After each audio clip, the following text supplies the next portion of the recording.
7 o'clock in St. Louis. You are listening to The Morning After, presented to you by Brown and Crouppen on 101 ESPN and the TMA STL YouTube channel. Tim McKernan, Doug Vaughn, Martin Kilcoyne, Little Jackie Papers, Jackson Burkett on the ones and twos. And if you want to call in and talk it over with us, and Doug, historically, Wednesdays after tie all-star games with home run derbies to decide the winners, we have taken phone calls. So that's kind of something that we've done on this show. 314-974-0101. What was your favorite at bat in the home run derby? Swing off? Swing off. I guess Schwarber's third home run. My crowdsourced question would be, in all sincerity, for the dais and for anyone listening at this hour.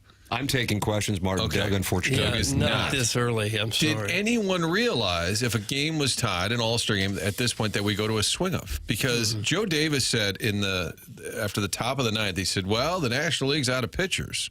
So I started thinking in my head, this is kind of like a La Russa thought. You got to have somebody always ready. The whole Albert thing sitting on the bench. And I had no idea. And then Brendan Donovan comes up, and he's the last out with a tie game. And I thought, what are they going to do? And I don't know if anybody, it seemed like even on the broadcast, they were kind of scrambling to explain it. It was just bizarre. My mom texted, what is going on? And I said, well, I don't really know. Was that during yesterday's show and you just were getting to the text? Yeah, she was podcasting like the Dickens last night during the ninth. Did any of you know that it would come down to a swing-off? No. No, sir. No. How else would you do it? Yeah, that I don't have if you were in charge. Would you prefer a position player just lobbing the ball in and let him tee off on that for an inning or two? Yeah. I guess it's not a bad way to do it. It felt really silly in the moment, but then I also thought I don't have a better solution, and I also want this game over. So, and I think the players did too. Yeah, based on the attendance in the ninth inning, it looked like the fans had also moved on. And I read Bob Nightingale's tweet said Shohei Ohtani was long gone because you're wondering, hey, you got some big name guys. This might be kind of fun. And instead it was, Schwarber's a big name, but some of them were lesser known. And then another player said, no, these were decided before the game. But Aaron Boone might have also looked around and thought, okay, who's still going to be here when the game ends? Who can we get to do it? It felt a little random.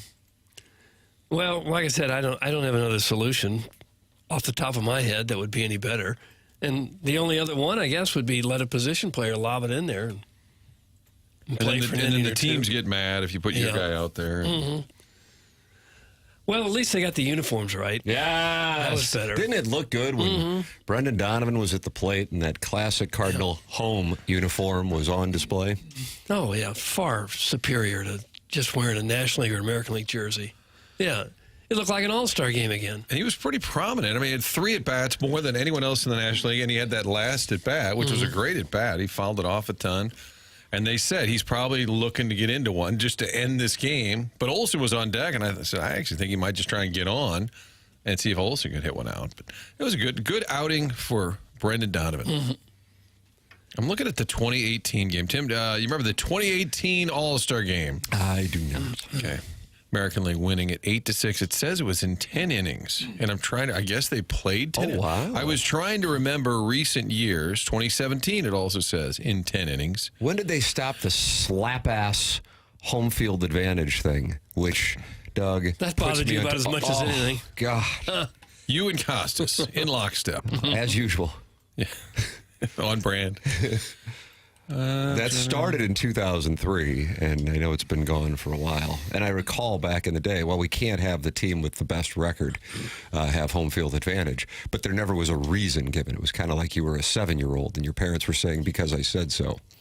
Like, that doesn't work. I'm not big in the dogma business. You're not? Jackson's a dogma guy. I'm not a real dogma guy. Yeah, because I said so. Yeah. So the Cardinals have 105 wins in 2004, and they'll be on the road to start against the wild card Red Sox. Well, why is that? Well, the American League won the All-Star game. Oh, sounds reasonable.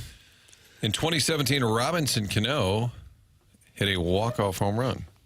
Or hit the game-winning home run. It must have been the top of the inning. And there was a year where it ended in a tie, and Bud Selig didn't quite know what to do. John Smoltz said, he goes, well, I was at a game once where we had a tie. Joe Davis like, I remember that. I was there, and part of it was not only that they didn't have a plan, but Bud Selig was the worst person to deliver the message.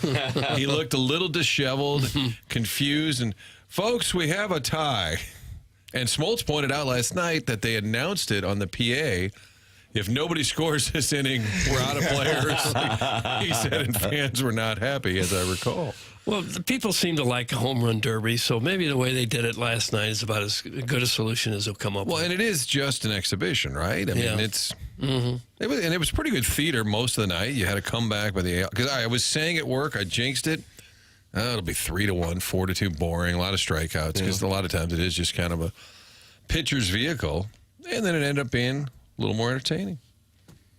2018, the American League won that, Doug. What year? 2018, the American League beat the National League in 10 innings. So when did they come up with this? Nobody seemed. I have not seen that reported. I don't know. 2017 is when they stopped home field advantage. 2017 is the first year where it did not decide. It's a great moment in American history. Home field advantage.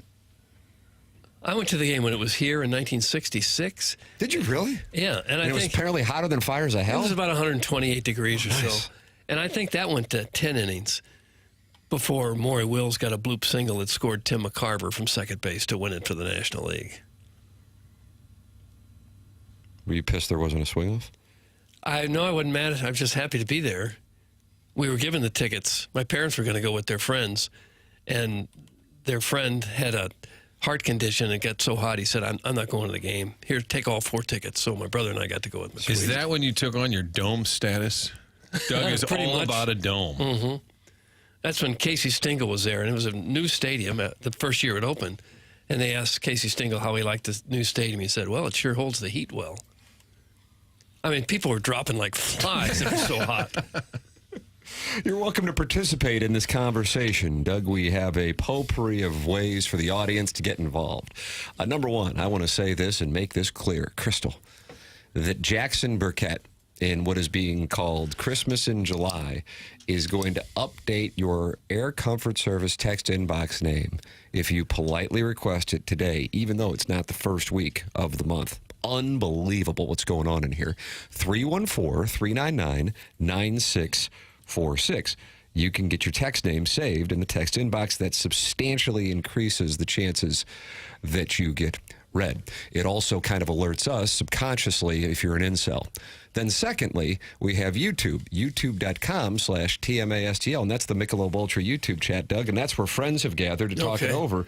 And Jake Reynolds is in there, and he says at the beginning of the game yesterday, they mentioned the possibility of a swing-off. How about that? Oh, did they? No. And we ignored them when they were talking about it, probably. That's correct. I wasn't watching. That's the honest answer. Yeah. And then you got the Design Air Heating and Cooling email today, the morning after at InsideSTL.com.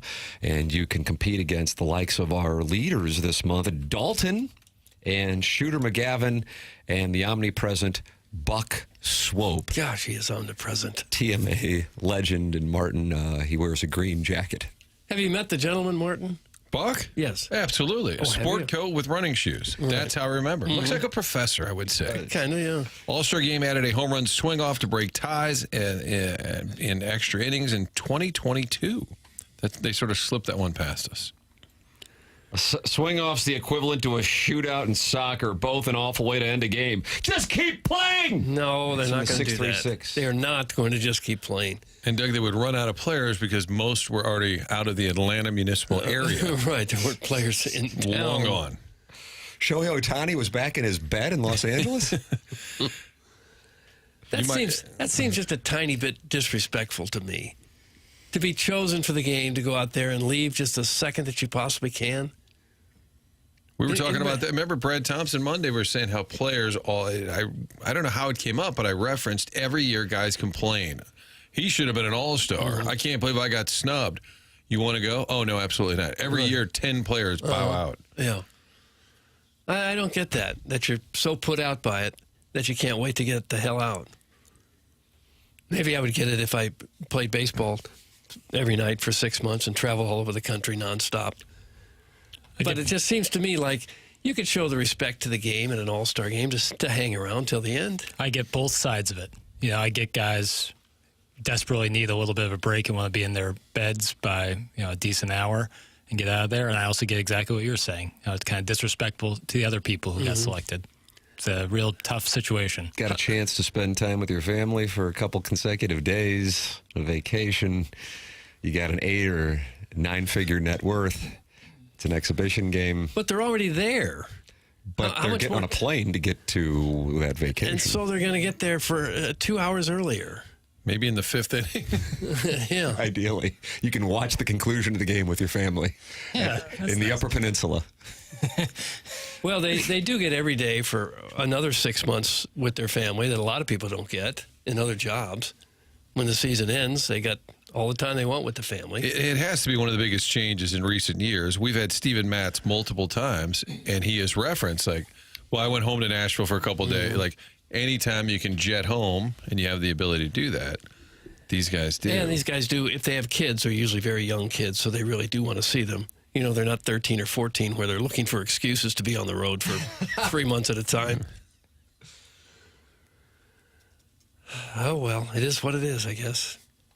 Well, we got shouting rights. That's what the skipper always calls it, shouting rights. The National League has shouting rights. Do you think the Cardinals have a little bump since the National League won the All-Star game? Yes, when they play American League teams the rest of the way, they'll shout that out to them. Okay.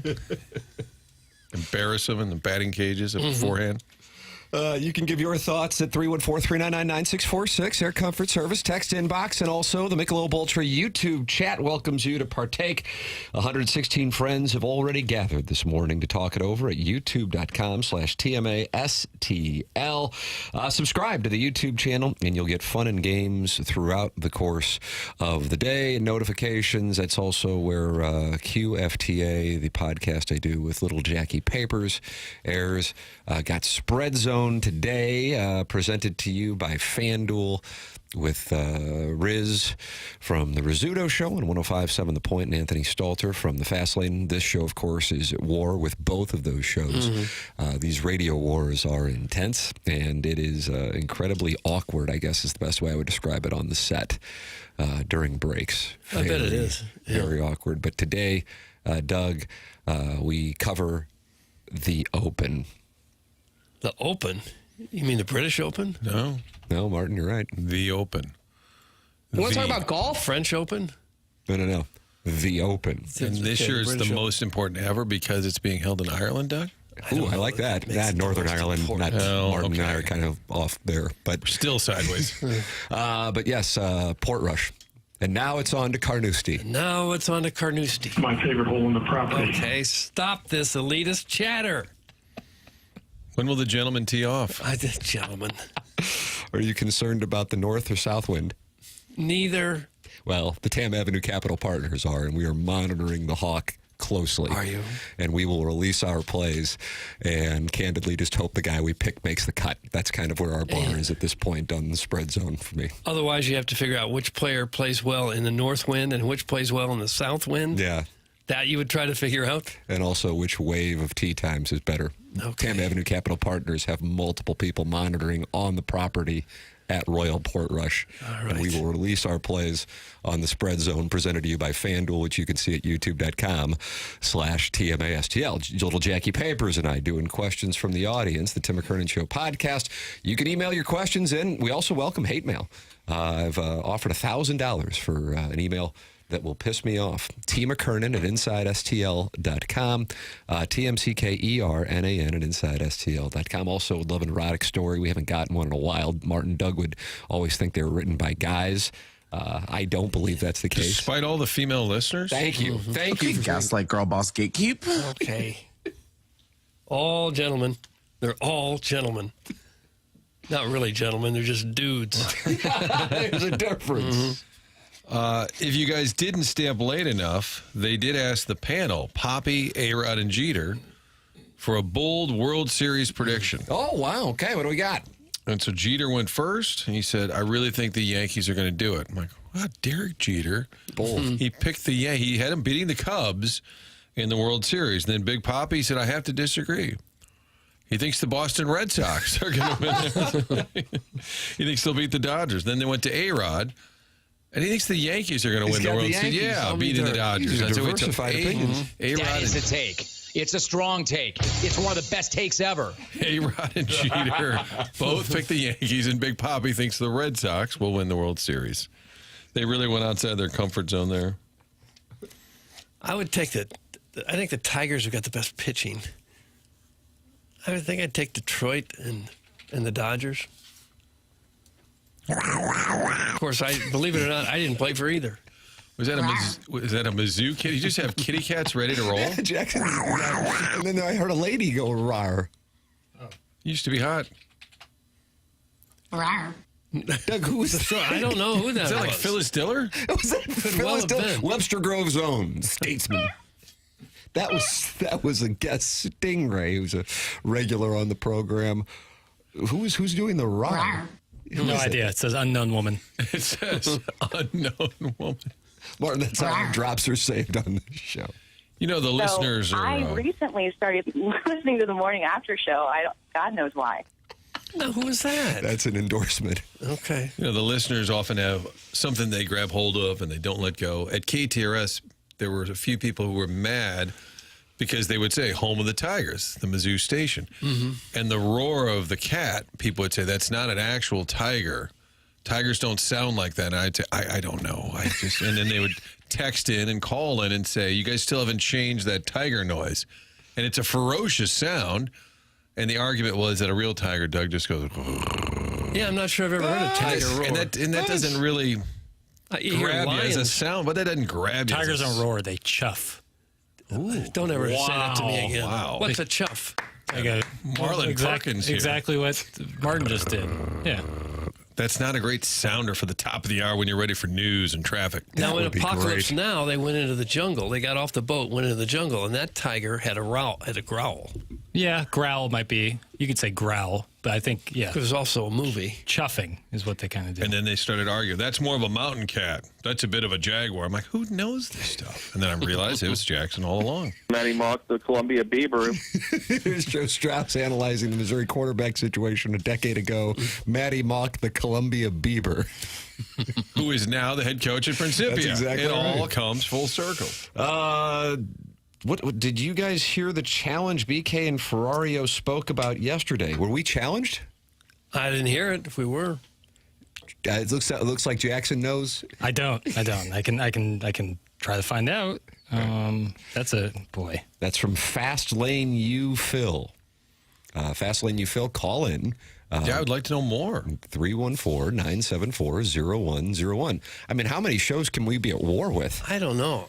I think 3's our max. Yeah. Just walking down the hallway, we get in 3 or 4 fist fights just to get the employee lounge. Take on any more, we'll play in zone defense. You I know? went to go get a coffee, and Courtney gave me the finger. I was like, jeez, why does everybody hate this show? Clip that off. All right, it is TMA. The program's presented to you by Brown and Crouppen. Martin, the Stiefel dossier is locked and loaded, and it includes all kinds of different potpourri of topics that Little Jackie Papers is set for a banquet of sports discussion here on 101 ESPN. Oh, this Little Jackie Papers. I was about to call him out for a copy and paste because I wasn't sure if it had changed from yesterday in segment 1, but I realized something. What's that? What do you see, Tim, in 7-1? I have 7 total clips of Francis's review of James Gunn's Superman. And I I've was only gotten to one of them, and I'm looking forward to hearing all of them. Yesterday, I was like, we already had, it said 8, and we played 1. So what, are you going to sprinkle 1 a day, you think? Yeah, as many. I'm always ready. Okay. I'll Always count. ready. I like how that's in the first segment. I think it's the lead, and I think we missed it by Doug, here's Mike Francis. There's one of the 7 remaining. That's the most important thing going on It's right in now. the dossier. This was unmitigated garbage. First of all, early on, there's robots. I don't want robots. Okay, I don't want robots taking care of Superman.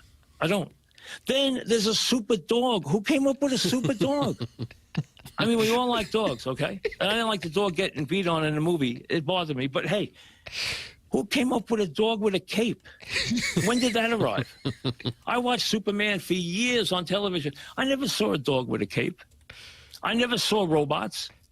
And in this movie, Superman's in trouble. Lex Luthor's getting the best of him. Everybody in the movie is beating the heck out of him. I thought Jimmy Olsen was going to take a shot at him. I thought Lois Lane was going to throw him out a window. I mean, he got beat up by everybody. He got the absolute bejesus. If you want to go see Superman and get beat up for 2 hours, he got beat up for 2 hours. This is Superman. Doug, there it Pretty is. good take. It's Mike Francis's review of the film Superman. He was not delighted by James Gunn's work. Good news, Martin. Martin's Dangly Bits is on the Callier and Thompson phone lines. Careful. And he has information on this challenge from BK and Ferrario. Good morning, Martin's Dangly Bits. Hey, fellas. How you doing this morning? Well, we're fine. You? Good, thanks. So, yeah, I was listening to BK and Ferrario yesterday, and they were talking about some wife carry that some foreign country does. So it's like a quarter-mile obstacle course, and you have to carry your wife. So they were talking about who would win if, like, the shows did a challenge. So they were having, like, Jackson carrying Tim and Martin carrying Doug. Hot. But what they said was that there was no way that the fast lane would not come in first, so they had the fast lane winning first. They put them in the middle, and then they had Doug and Martin coming in dead last. Yeah, Oh, wow. it's probably fair. Doug, it doesn't sound like you disagree. No, it's probably fair. Well, I think it depends on who you have to carry. Well, that's what they were saying. They were kind of strategizing. They were saying more than likely Martin would carry Doug and Jackson would carry Tim because he's such a little fella. Yeah. I think was the exact quote. $1.55 this morning, Doug. What, on do the those scale. guys ever talk sports? BK and Ferrario talking wife carry? Yeah, and it ended up being a really stupid story because it doesn't even have to be your wife. It can just be a chick that Just be you a can chick. carry that agrees to be carried. So, All right. All right, I Doug, kind of we will enjoy have it. this challenge. All right. Well, let's go down the hall, Doug. You ready? Pick Doug up and Thank you, just carry him down Martin. the hall. Might happen, not in a competition, but just because I could fall off this chair at any moment. Thank you, Martin's Dangly Bits. right, yeah. There's Martin's Dangly thank Bits you, Marty. informing us of the challenge in which Jackson will be carrying me around and racing against. Who would carry who on the fast lane, though? Yeah. Ooh. Jamie carries Stalter. I think that's the best play. and Carrie carries Marsh. Yeah. Just ergonomical, like the. Ergonomic. Wow, I'm lost now. Well, it's like it'd be kind of an awkward spot. Marshy's pretty tall. Stalter's fairly tall. I don't know. We probably don't need to spend a whole lot of time to try to figure it out. You are welcome to give your thoughts on anything and everything here on the program. Calling in 314-974-0101. I see there's a gentleman on hold who wants to talk about the Dallas Cowboys. Doug, I Oh. know you wanted to get to that. Yeah. But We're you're gonna going do to have to wait. Steelers segment last week about Mike Tomlin. They're not happy with Mike Tomlin in the No, audience? they're mad at it. It was a real call. Mad at ESPN because they always say Mike Tomlin's a Hall of Famer. And about a minute into the call, I still didn't know if we were being punked. I just wasn't sure. I Your conclusion, was it serious? think they were serious. All right, that's what's coming up here on the program. It is TMA 101 ESPN.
Yeah. Yeah. Yeah. We bring it to the Lou. Series, baby. World Series, baby. World Series, baby. World Series, baby. World Series, baby. Series, baby. Series, baby. Now that's music there. You like that? Yes. You're on Doug's board with always How do you not grooving like with that? song. How do you not like it? Well, like Kevin Nealon, there was all a subliminal singing there. It's TMA. It's presented by Brown and Crouppen. This is 101 ESPN and YouTube, the TMA STL channel. Download the TMA STL app and the 101 ESPN app. They are presented to you by Dobbs Tire and Auto Centers. Tim McKernan, Doug Vaughn, Martin Kilcoyne, Jackson Burkett, and on the Collier and Thompson phone line filter is Chairman Kurt. Doug, we are taking calls today at 314-974-0101. Jackson, you liked Clayton Kershaw mic'd up while pitching last night. They did that. I thought they did a few things with the production that I enjoyed. As a matter of fact, the Hank Aaron tribute in the 7th inning. That was awesome. That was incredible. That was incredible. Here is the Clayton Kershaw mic'd up. And we're actually going to get to talk baseball with Clayton. I can't believe you're doing this, Clayton. I can't either. I'm going to try to throw some cheese real quick. Hold on. Cal Raleigh hooks it in the air to left field. And a sliding catch by Kyle Tucker. That was sick. Easy. That was sick. All right, now I think I probably got to go slider. Let's think what Will thinks, but I think I got to go slider here. No, he wants curveball again. All right, fine. Got it. Uncle Charlie.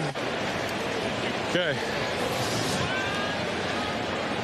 What do you want? Smoltzy, what do you want? Cutter in. Slider in. I don't throw a cutter. He doesn't Smoltzy. slider in. Slider. Cutter. Son of a... Going to make him mad. That was short. How about this splitty? Break out the All right, what's the splitty. count? 2-2? Yeah, This is 2-2. so weird talking to you guys. It's kind of Holy weird for us, cow. too.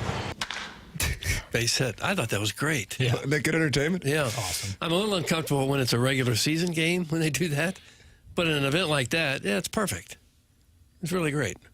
It was Scooble, too, like that.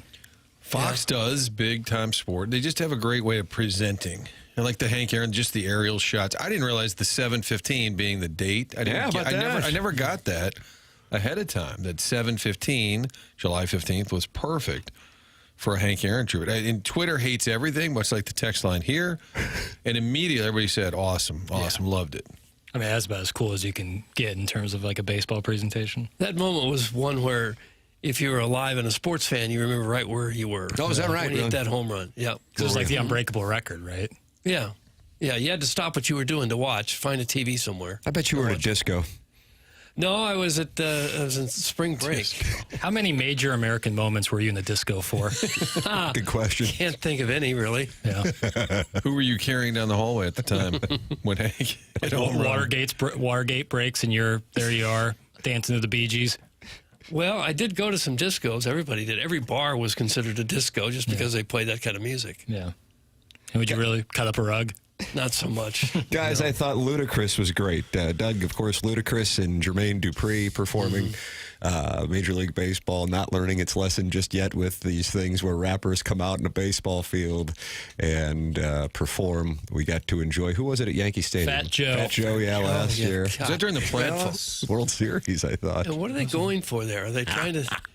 Are they trying to bring the urban crowd into the game to watch it? Is that what they think's going to happen? I think it's probably an attempt to be youthful and hip, which I'm all for, God bless, but... They're usually a little behind. Well, Ludacris is, we're going back a little bit on that, number one. But secondarily, it just doesn't resonate when you have a gentleman just walking around a baseball field with no one around him and he's just holding a mic. Coincidentally, Martin, and you may have been in the building for this, I believe the Rams had a Monday night football game at the Battle Dome probably about 20 years ago. And for halftime entertainment, they brought Ludacris out. So here he is again. Oh, full circle. Yeah, full circle. And I was sitting next to Doug in the press box as he just kind of stood at the 50-yard line by himself in that warehouse that also hosted football games. And it didn't necessarily capture the crowd's enthusiasm, especially the ladies who would tell you to sit down while they knit in the lower bowl. I wonder if it's a better setup if they were walking through like the bleachers, like with people around. Yes, that's what I'm saying. You need people around, walking around a field by yourself, holding the mic, spitting lurks in there. And you guys know this better, but Ludacris has endured as a brand. You think even more so like endorser, sometimes in film, more so than as a musician. I mean, I know he travels around, but do you think his brand is still solid because he's done a lot of different things? Well, for a lot of people, they would say yes, but Jackson's infuriated by the fact that his film from 2005, Crash, won Best Picture over Brokeback Mountain, and that's going to get the chairperson of goodorbad.com all riled up. Jackson, Ludacris, Crash, Brokeback Mountain, your thoughts? Travesty. See? Stolen. What was Crash about? Kind of about race, Yeah, a little bit. I haven't seen it. I watched it like a junior or senior high school in like a film class, and I didn't love it. And then like you watch Film class at Ladue. Film class. Sounds like a tough academic road there. Yeah, Tomorrow, Let's watch- class, bring let's your watch pen and paper. movies. We'll be watching Grown Ups. Ooh, nice. Doug, when are we watching Grown Ups too? And then on Friday, prepare, we'll have meatballs. Not for lunch, but the movie. That's the teacher putting it on autopilot there. Here's a movie. Jackson's getting Okay, pissed. now I'm going to play on my phone a while. Here's Fat Joe at the World Series. Let's go Yankees! Let's go Yankees! Nothing can stop me. I'm all the way. That's just the stupidest thing ever. The stupidest thing ever.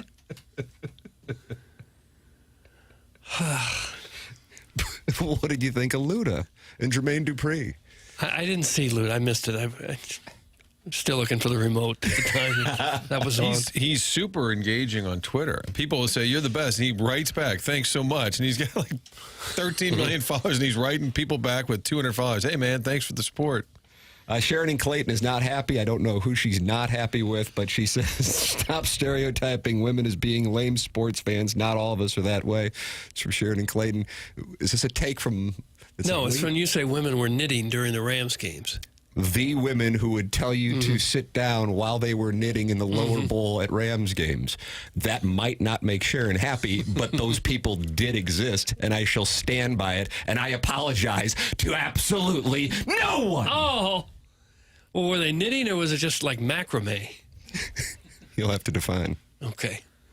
I don't know. Macrame is some fancy type of I think from a security standpoint, they shouldn't be allowed in with the knitting Needles, devices. Yeah. Well, actions speak louder than words. Sharon Clayton also says she's pretty sure Luda got the gig because he's from Atlanta. He's great, but the rest is stupid. Okay. Probably so. He started off as a DJ on an Atlanta radio station years ago, and then became a rapper, and then won Best Picture, which, of course, now Martin Full Circle infuriates little Jackie Papers. 314-399-9646. That's where you can express your discontent with the program. Brought to you by Air Comfort Service. Also, youtube.com/TMASTL. 170 friends now gathered in the TMASTL YouTube channel, and that YouTube chat is brought to you by Michelob Ultra, and we have our Design Air Heating and Cooling email today coming your way at 10:45. Design Air is online at designairservice.com. Doug, the weather yesterday, before all of the sudden all hell broke loose with storms in the afternoon. Did it storm throughout the area, or was this just a certain parts? I don't know. Like a monsoon at about 6 o'clock. Yeah. Yep. Well, 3 o'clock is when I experienced it, but it is now going to start to get intense around these parts coming up here over the next week. Doug, I got a high of 92. Oh. I got a high of 93. I got a high of 93. Ooh. Now how about next Tuesday? 96, 96. Next Thursday, 95. Sweet mother of mercy. Yeah, that's Good news much. is there isn't a lot of precipitation in the forecast, and this is the Apple forecast. Who knows? It's just like some guy throwing things together. But it's going to be hot, and if you have an air conditioning issue, you want to be working with Seth Goldcamp of Design Air Heating and Cooling. Online at designairservice.com. Martin's a client, Doug's a client, I'm a client as well. It's Design Air Heating and Cooling, longest-running sponsor on TMA going back a decade, and the sponsor of our email of the day. All you need to do is go to designairservice.com. That's designairservice.com. They'll come out as quick as you can imagine. Fix it, no upselling. It's Design Air Heating and Cooling online at designairservice.com. You know what? Temperatures are kind of like pitchers' velocities. When it's 90, you can kind of deal with it. It's hot, but you can deal with it. 91, maybe. But if it gets to be 95, 97, like a pitcher's velocity, really tough to deal with. Yeah, Just listening and learning. Okay, there you go, Mo. Tim McKernan, Doug Vaughn, Martin Kilcoyne with you. The program's called TMA. It's presented by Brown and Crouppen, 101 ESPN.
This is Jackson with the Sports Center update, driven by Johnny Londoff Chevrolet and Johnny Londoff Autoplex. The All-Star game last night ended in a tie, but then there was a swing-off where Kyle Schwarber had the deciding home run.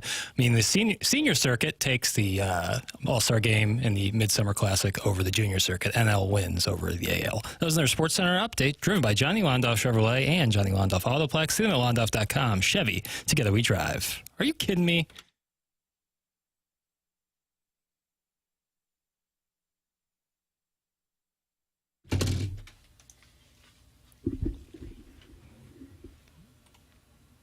Thank you like this.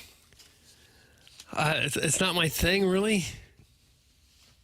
But you acknowledge that some people like some things, Sure. and some people. Yeah, it's a generational thing, I'm sure. You're welcome to express your thoughts. 314-399-9646. Jackson will save your name today up until 11 a.m., but then you're not going to get your name saved again until the month of August. So capitalize on Little Jackie Paper's generosity here on TMA, presented by Brown and Crouppen. And you can also watch the show and talk it over with other TMA listeners at youtube.com/TMASTL. Doug, I would imagine you want to celebrate what was a magical moment in sports journalism as Daddy Padre was quoted in an article. He was? About the NHL's collective bargaining agreement. And You got to be kidding me. What? Who wrote the article? The Associated Press. And they went to him? Well, who else would you go? He's a vending machine salesman. Daddy Padre, big boy.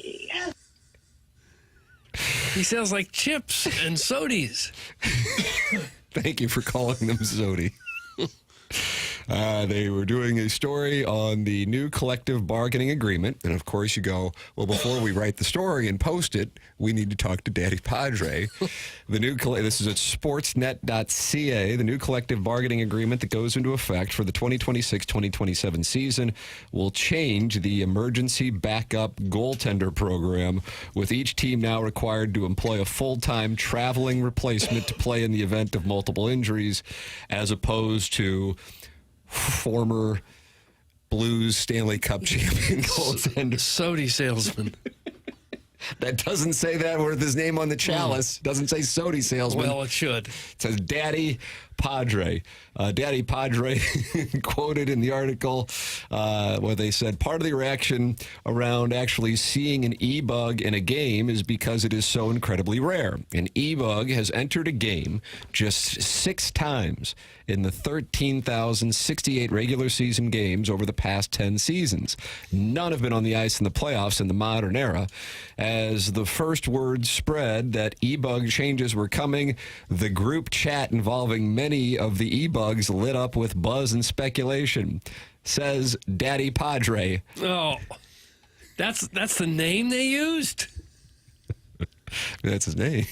It isn't his name. It's just like saying ludicrous, Doug. It's an established brand. Thank you. Exactly. Padre, big boy. There he is. There's your goaltender. They weren't very happy. I know that. Some of the comments were like, it was a good run, fellas. That's from Tyler Stewart, who dressed for St. Louis in pregame warmups in December 2017 as a 25-year-old vending machine worker. Mm-hmm. And in warmups, they beat him like a government mule. So this is the end of the e-bug era? Well, the ones who are like sitting in the stands hanging out, now there will be some who will be employed. And it sounds like you said traveling. That's right. So they're going to go, what a great job that would be. Approved. Just to travel with the team and never play. And You're going to get some e-bugs traveling that are a little hungover, like, I'm playing tonight? What, now? I wonder if they get to stay with the team.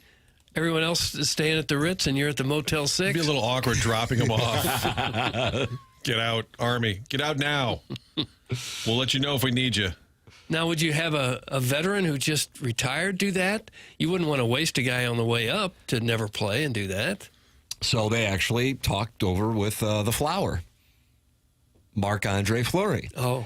Three-time Stanley Cup champion Marc-Andre Fleury joked after retiring that he would love to be Minnesota's E-Bug.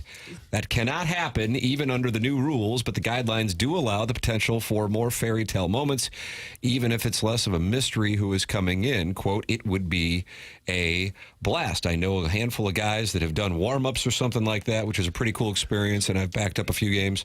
It's so few and far between, so it's hard to expect it.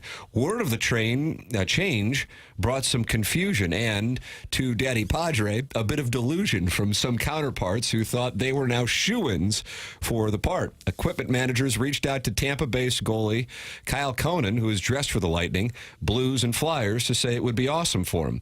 Quote, I'm like, does this mean I'm out of a job, or does this mean I'm going to get paid a salary to do basically the same thing, said Conan, who paints goalie masks for a living. How much work is there for that? How many masks come across your desk over the course of the day 6 that are desperate to be painted? So not only are you going after Daddy Padre for his career, now you're going after this gentleman for painting hockey masks. For a living? If it's a hobby, that's one thing. But that's how you're going to put food on the table, Well, is good for painting him. hockey masks? What do you care? I just wonder how many masks need to be painted. Enough you that 6. that's his job. And then maybe he does vending machines on the side. Okay, so did they get a final word on how they're going to pick these netminders? Well, Eric in the Central West End apparently has sources. He said, I heard the E-Bug will share a hotel room with the head coach. Oh. I don't know who his source is on that, but that's... Whatever. So a lot of the E-Bugs might be leggy blondes. We've decided to be inclusive and have women as our emergency goaltenders, and they'll be staying with the head coach. That seems unfair. Guys, after hearing this story, I've decided journalism is the new Mary Kay program. That's from Steven Time. So hold on. People who are going to our university, Doug, the #1 journalism school in the world. It's actually now they're selling Mary Kay cosmetics. Well, you used to get like a pink Cadillac to sell that Mary Kay stuff, so maybe that's okay. Maybe it's a good thing. I appreciated how the article pointed out they've never had to actually use one in the Stanley Cup playoffs. Can you imagine? Oh. And we're talking about the swing-off deciding an exhibition game. Can you imagine? And here comes the E-Bug. It's Game 7 in Winnipeg. Oh, my goodness. But you said, who was it, Fleury wants to be, and they told him no? He joked that he would like to do that. But I bet there's others that wouldn't be joking that they really would like to do it. Party with the guys all the time, their friends, never have to play. Well, maybe we can get Roman Turek on in the 8 o'clock hour and see if he's interested. He probably would be. He's always on the ice, and it's boring when you shoot an empty net, and when Stewie plays in, it's even hard to score on him sometimes. So it's pretty exciting for us to have both goalies on the ice, and makes our life better. I don't know that it makes your life better. That's Vladimir Tarasenko saying that Daddy Padre makes his life better. I think that was no further questions, Your Honor. I think that's one of the sentences you learn when you're Russian and you're trying to learn English. He makes our lives better. He makes our lives better. Got it. So you're saying he just was saying that? Yeah, because it was that's one a of the phrase first... he learned. Yeah, when trying to pick up English.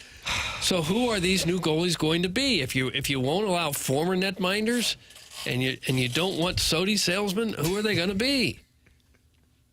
Maybe the Blues are going to have tryouts for the gig. I don't know. Wouldn't it make sense to hire somebody who is also with the organization doing something else? But if you are who's played goalie a little bit? Well, if you're a former college goalie and you're living in St. Louis, if you're a candidate for that, are you able to travel all the time? How much does a job pay? You leave your job and say, I'll be right back. I'm going to Edmonton with the fellas. That's why I say it would seem to make sense for the teams to hire someone who maybe played high school or college goaltender, find another job in the organization with the equipment staff or something. You're going to be there anyway working, so you can come along for the ride, and you're the emergency goalie. What about a St. Gabe's floor hockey legend? Somebody that might be has a banner. Good enough. But you got to help with the sticks and everything else on the road when we're trying to pack up. You're out of line with that. That would be fair, wouldn't it? Reasonable. I would imagine the E-Bug will not just be hanging out in the press box and the hotel bar on the trips. That's I my guess. wouldn't think so. That's got to be a significant expense. A veteran would also say, "Get out."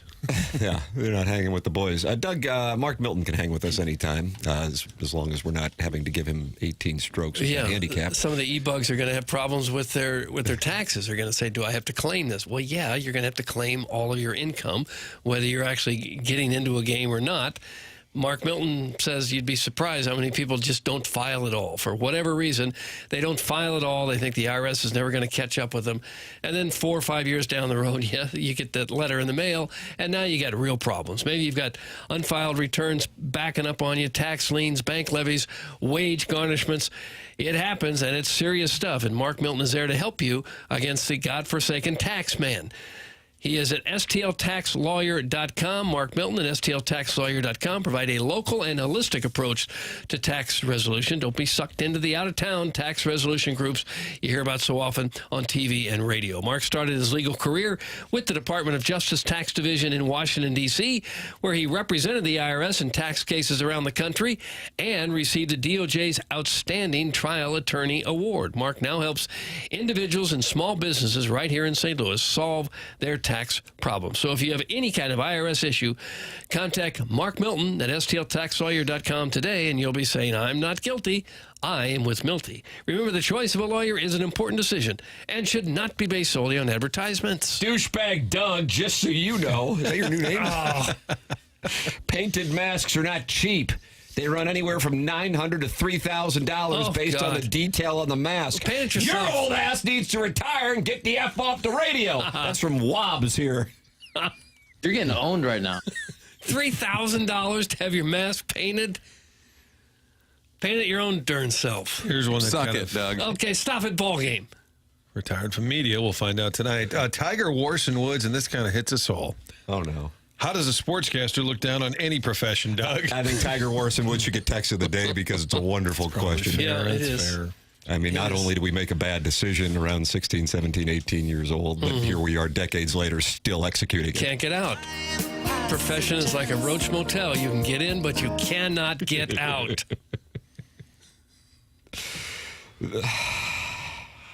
I'm just surprised that so many goalie masks come across your desk in the course of a day that's all you would do. But I guess if you're charging $3,000 to get it done, you'd only need, one every other week or so. Are there that many goalie masks getting painted for that? If it's an NHL mask, I understand, but how many masks are there with the Blues? That's a good question, isn't it? I think so. That's 3 or 4, and then what? No, it's a stupid question. Everybody in high school having their mask painted to the tune of a couple $1,000s? I'm going to say it, and I'm going to tell you the truth. That's why you hit the play button. He's an embarrassment. Doug, we don't have the answer for you. Okay. We don't. We just don't. All right. Maybe it's a bigger industry. Helmet painters, call in. Recovering alcoholic from Belleville and Webster Grove says, friend and assistant general manager Ryan Miller texts me that he's been with the team for 15 years, and his friends back in Colorado chirp him constantly how the most devoted Blues fans have no idea who he is, but Daddy Padre gets lit up like a Christmas tree during Warmies 10 years ago, and he's being interviewed by the ESPN of Canada. That's from the recovering alcoholic of Belleville and Webster Groves, who, much like Stephen Time, believes that journalism is the new Mary Kay program. Oh, look at that. Look at this. Look at that. So we're all going to get pink Cadillacs? Oh, that'd be nice. Like the roast beefs. Hope for a better outcome. Would you drive a big old pink caddy? Sure. As you know, I require white walls, but assuming I get those, yeah. Okay. Well, those come standard. Just started a new job this week. Do you think they'll care if I want to throw my hat in the ring to E-Bug based on a couple years of hockey in middle school? That's from Carlos Spicewiener. Sounds like he's interested in the gig. Seems like more than enough experience. I would think so. I'm sorry, sir. You're overqualified. But if the job paid even if it paid like $50,000 and you got to travel with the Blues for an entire year, that'd be a dream job for somebody. Yeah, if you're like 24, 25 years old. Yeah. Oh, my goodness. Yeah, that'd be fantastic. Some of these masks are amazing artwork. Come on, Doug. I love you. But you can't be a curmudgeon all the time. That's from Sharon and Clayton. Yes, some of the masks look great. my point is, I'm surprised that so many of them need to be painted that a fella could make a full-time job out of it. Maybe he's a full-time artist, and a lot of his work is helmets. And then I was he always does amazed other. when the Rams equipment room, that their helmets would come in and they were just blue, and how they would put the decals on there for the Rams horn. God, and they were just great at putting those decals on there. Sharon in Clayton is so excited to have another player she can virtually stalk while in her 1983 Winnebago down in Festus. That is from the Pope.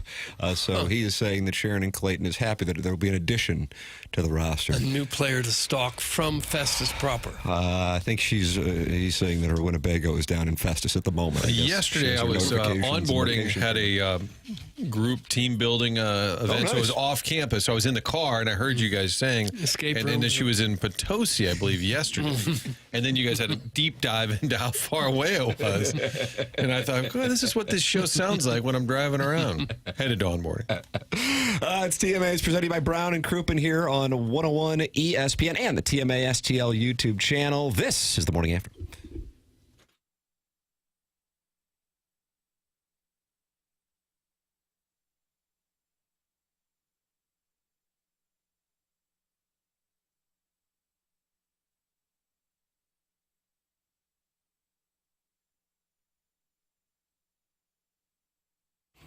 Dents Express is a local St. Louis business that makes life so easy when you're dealing with the frustration of having to get your car repaired from hail damage, door dings, or those annoying shopping cart dings. It's Dents Express, family owned and operated right here in St. Louis since 1992. Gray Wilson and his team are the go-to experts for paintless dent removal, whether it's hail damage, door dings, or those shopping cart dings. What I love is these guys aren't just good, they're experienced. Their techs have been with them for over 20 years, and that means you can trust the people working on your vehicle. They offer free evaluations, no appointment necessary, and they'll even handle everything with your insurance. That's right. You drop it off, and they'll take it from there. They're open Monday through Friday, 9 to 5, and located in West County. All you got to do is call 636-227-5050, or just swing by and tell Gray that you heard about him on TMA. That's Dents Express, St. Louis's leader in hail damage repair.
Oh, thank you. This will bring Doug back, Yeah, Martin. this is okay. This is what you need in the Fisher window and door store 8 o'clock hour.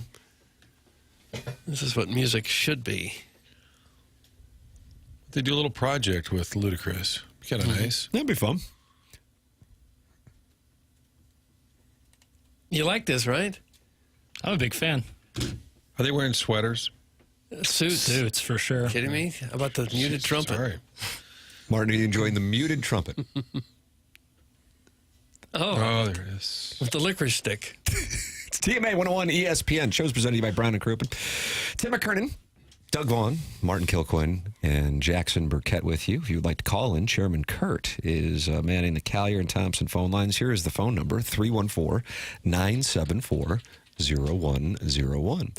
And then you have this text inbox, which is brought to you by Air Comfort Service, 314-399-9646. And you can watch the program and talk it over with other TMA listeners at youtube.com/TMASTL. Friend of the program, Friday guest, presented to you by the great Jason Gosrow of Schaefer Door. Joey Vitale is listening to the program, and he texted me that Daddy Padre should win the Vezina. So I don't know. He never played. That's you get a broadcaster starting to see what coaches are starting to see, and then there's some momentum, and now you got a bit of a goalie controversy in camp. And so, by extension, Sidney Crosby thinks Daddy Padre should win the Vezina. That's correct. Stephen Tom did say, on a serious note, the E-Bug will be used as an additional coach and scout, so whoever they hire is going to be the E-Bug 1% of the time. I guess, if true, that makes more sense.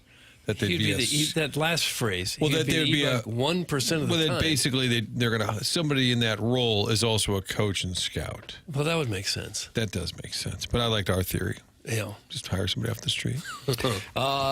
Doug, as you know, it's on to Carnoustie for the Open. No, it's on to Carnoustie. Royal Portrush. And Scottie Scheffler will be the favorite for all 4 majors. And he is the favorite for this week's festivities in Northern Ireland, as it'll get underway at 11 p.m. tonight. And that is assuming that the weather cooperates. Scottie Scheffler and Rory McIlroy at the top as far as winners. Scheffler's plus 450, McIlroy plus 700. And then you go to John Rahm at plus 1,200, Bryson DeChambeau plus 2,000. Scheffler yesterday got awfully existential in his presser. And I think this transcends the game of golf. I think you can actually make the case that it transcends sports, as Scheffler, who, even though he kind of looks like he might be approaching 40, is only 29. He has become the most dominant player in the game, and it comes across as just a first-class, quality, down-to-earth person. He is married to his high school sweetheart. They have a child, and he was asked a question about his goals in the game, considering he now is on a trajectory to be up there with the game's all-time greats. And then he started talking about some private things that he's been dealing with as he balances the personal and the professional. Here is Scottie Scheffler yesterday at the Open. I think it's kind of funny. I think, I think I said something after the Byron this year about, like, it feels like you work your whole life to celebrate winning a tournament for, like, a few minutes. It only lasts a few minutes, that kind of euphoric feeling. And to win the Byron Nelson Championship at home, I literally worked my entire life to become good at golf, to have an opportunity to win that tournament.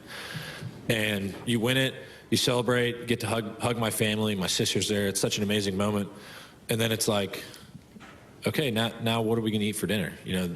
Life goes on. Is it great to be able to win tournaments and to accomplish the things I have in the game of golf? Yeah. I mean, it brings tears to my eyes just to think about, because it's literally worked my entire life to become good at this sport, and to have that kind of sense of accomplishment, I think is a pretty cool feeling. To get to live out your dreams is very special. But at the end of the day, it's like, I'm not out here to inspire the next generation of golfers. I'm not here to inspire somebody else to be the best player in the world, because what's the point?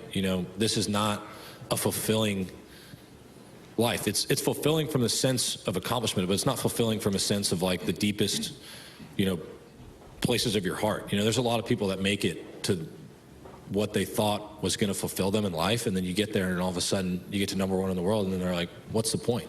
And I really do believe that, because what is the point? You're like, why do I want to win this tournament so bad? That's something that I wrestle with on a daily basis. It's like showing up at the Masters every year. It's like, why do I want to win this golf tournament so badly? I don't know, because if I win, it's going to be awesome for about 2 minutes. And then we're going to get to the next week, and it's going to be like, hey, you won 2 majors this year. How important is it for you to win the FedEx Cup playoffs? And it's just like, we're back here again, There's a tee shot. Sounds like Hot it might have been take. pulled.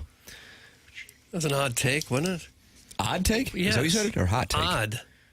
I mean, what's he working for? He's working to support his family and giving them a life that they could only dream about. He's taking care of generations of Scheffler family members to come.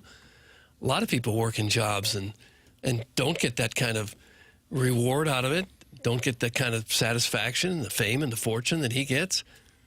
I think he should be feeling pretty lucky that he's in a position that he's in, and that he's achieved tremendous success at such a young age. I think you're taking what he was saying the wrong way. And what he was saying is that you work so hard for it, but as he's finding out, that's not the most important thing to him. And as you'll hear here in the next clip, he talks about what is the most important thing to him.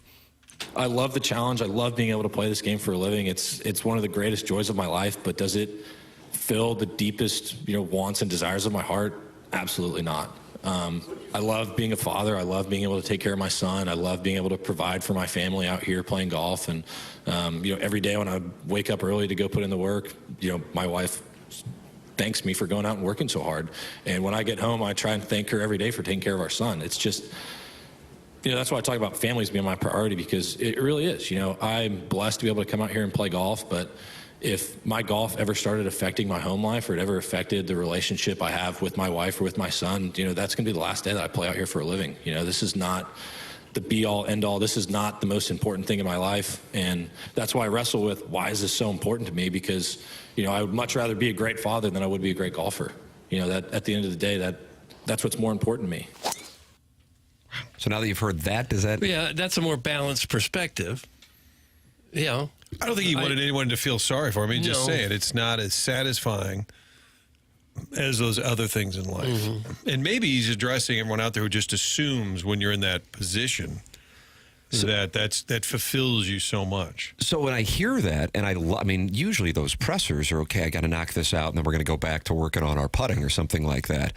The fact that he got that deep, that's the kind of answer that you would get in like a, serious podcast format where somebody is comfortable with the interviewer and the setting and really goes introspective like that. And so to do that in a presser, that's just not the play that it usually works, especially for a guy who is not, all over the place. That's a really balanced, and what I sense is quality individual. What I then wonder when I hear it is he is consumed with winning. It's one of the reasons why he is as great as he is, outside of just raw talent, but he works constantly on it. And I don't know if now that he has achieved what he has already achieved, if he will continue to have that intensity. I recall Jackson describing one of our coworkers here as insatiable. Yeah. Oh, yeah. I think... Can't get enough. I think one of the reasons why over the last quarter century, names like Jordan and Tiger and Brady are synonymous with greatness is because they were never satisfied. And what Scheffler is communicating there is he is at the top of the game. I recognize that he doesn't have, even remotely, I think, the Q rating, the recognizability, the popularity that Tiger Woods or Jack Nicklaus, for that matter, I think, or Arnold Palmer, for that matter, have, despite his success. And maybe that'll change, but I don't know if it's likely to, that he isn't fulfilled by it, and it isn't necessarily the driving force. And so he, at 29 years old, is able to look back and go, this isn't necessarily what is going to continue to fulfill me. So I thought that it was an incredibly intriguing line of thought, especially in that setting, a presser in Northern Ireland. Yeah, I think some like a characteristic you might find in all those guys, and Scheffler included, is like the old saying of "I hate losing more than I love winning." Yep. And that's a La Russa thing. Yeah, and I think to that extent, like that's what drives them, is like not the idea of winning all the time, but never losing and always competing and that love of competition. And I think it's bold of him, because I totally get where you're coming from, Doug, where it could sound a certain way, and he probably knows that. But what he's basically like is like you work so hard to win these tournaments, and then right after it's over, it's like you kind of feel empty. You know, it doesn't fill a void, you know, like family does, or your main priorities in life, and kind of balancing. It's like different. If you remember, Anthony Rendon kind of said something similar, just a lot less well articulated. And that was. Did he say I hate baseball? It's like I don't know if I think their messages were similar, but he did not convey it in a great way. But, you know, that's a similar theme you hear across athletes, you know, is yes, they get paid a ton of money. Yes, they work like crazy, but it doesn't necessarily mean that it consumes their life totally or fills voids or purpose. What I'm saying, you could hear that among everyone else in the world, too. Yeah. Saying, you know, being an accountant or being a roofer doesn't fulfill me. Right. And the only difference is I'm not worth $100 million. Right. But you would have to have a certain sort of personality to be able to deal with the grind and the celebrity of it all. And I'm sure it's overwhelming at times. Everybody wants a piece of your time. He's so famous now that he can't go anywhere near golf without people wanting something from him. And he's accomplished all that he's ever going to need for the rest of his life. He's proven that he can get to number one. He got there, and now maybe he's just ready to back off a little bit. But I don't think he was having a pity party as much as he was trying to give you a window into high-level golf, like how he's realized what he did work all those years for in a blink is like, oh, that's it? The Byron Nelson, which is not a tournament that most people would recognize, is in Dallas, which is where he's from. And growing up and, you know, picturing him on the range by himself, putting by himself, as most of these guys are just driven, and it's an individual sport. He's picturing winning the Byron Nelson. And it's years and years and years of picturing not only getting to play in it, but winning it. And then he finally does it, and he goes, oh, my God, all that I was thinking about when I was 7, 8, 9, 10, 11, 12, 13, 14, and 15, all these years, it happened, and then it was like, oh, that didn't fulfill like I thought it was when I was a kid. I think that's what he was attempting to communicate in that introspection. It was, you know, it's not, I don't believe it's financially motivated at this point. The guy's, you know, got nine figures of net worth, and I would imagine incredibly grateful for it. But he also communicates that he still shows up to Augusta National and is consumed by winning, and if he doesn't, it drives him up the wall. It's also a different kind of element when you share success with other people on a team, which makes it much more fun, and perhaps that's more fulfilling. And you also have to get to experience sharing defeat with a team. In this, the success is at least portrayed publicly as yours, and for the most part it is, although these guys at this point have teams around them. And that is why maybe you see them have more emotion at things such as the Ryder Cup and enjoy things like that than your average PGA tournament or LIV tournament, as opposed to, you know, what they're experiencing when they're individuals, when you see athletes enjoying being in those team settings more. So I think there's something to that too. Yeah, I think he was being introspective. And I see the text line, some people are like, boo-hoo, you know, you got millions. I don't think that's what I don't think he was complaining, though. Right. I don't think he was complaining. I think he was just speaking. And I think it might come off as complaint because of what you said. Like, it's a press conference setting, not usually the place where someone gets existential and introspective. But I don't think it was a complaint. I think he was just kind of stating how he feels. What was the question, though? Do we know what prompted that? I wish I had that answer for you, Martin. But, you know, aren't you interested to know, like, how did he get to that point in a podium setting, as Tim said, where you're like, yeah, I think 14 is going to be kind of challenging. I'd love to win here. Like, all the generic answers. How did we get where he's laying on a couch? Let me see if I can find out for you. Okay. Did he have a quote about what would be fulfilling for him, what he wants to do? He was like his family. He said if I couldn't be a great father and a great husband, I would quit playing golf that day. So that was the second soundbite that we played. Scheffler is the inverse of Tiger and the other guys you mentioned. I think his point is he loves golf, but not at the expense of his family. Unfortunately, it appears the other three did sacrifice their families for sports and the distractions that come with it. That is from caller Ellen in the Air Comfort Service text inbox. Well, maybe. Yeah. Wouldn't everybody say that, though? I don't mean to rain on. I know that he was just being open with everybody, but I'm just saying, can't everybody say that? Wouldn't everybody say my family is more important to me than my job? Well, yeah. Well, most people would say that. But 99.999% of the population never get to be in the position that Scottie Scheffler is in, or if you want to take your pick of Jordan, LeBron, Brady, whomever else, Tiger. And so what he is saying is, I actually have gotten here, and what I have found is it is not as important to me as I thought it was when I was growing up. And if it was at the expense of being a father and husband, I would stop doing it. And I think what he's saying is it's kind of a surprising and strangely unfulfilling thing, because he thought you it would win. make him happier than it is. That's exactly right. Okay. But again, he's not complaining about it. He's just like, you win, and then it's like it's on to the next thing. You don't get to... Jason Robards in 1988's Parenthood, which was supposedly filmed in Kirkwood, but it was actually filmed in Florida, Martin, says to Looks Steve... the same. Exactly right. Says to Steve Martin, you never, as a parent, get to cross into the end zone and score a touchdown and do your touchdown dance. There's always something next, and I think that's what he's saying. It's like, I win, and then it's not complaining about it. He's just saying what you realize is it's a never-ending thing, and there isn't that moment of, okay, I did it, I've done it, but what I'm finding is it doesn't matter. My priority is my wife and my son, which I would imagine a large number of people listening can relate to, but they're of course not going to be in Scottie Scheffler's position.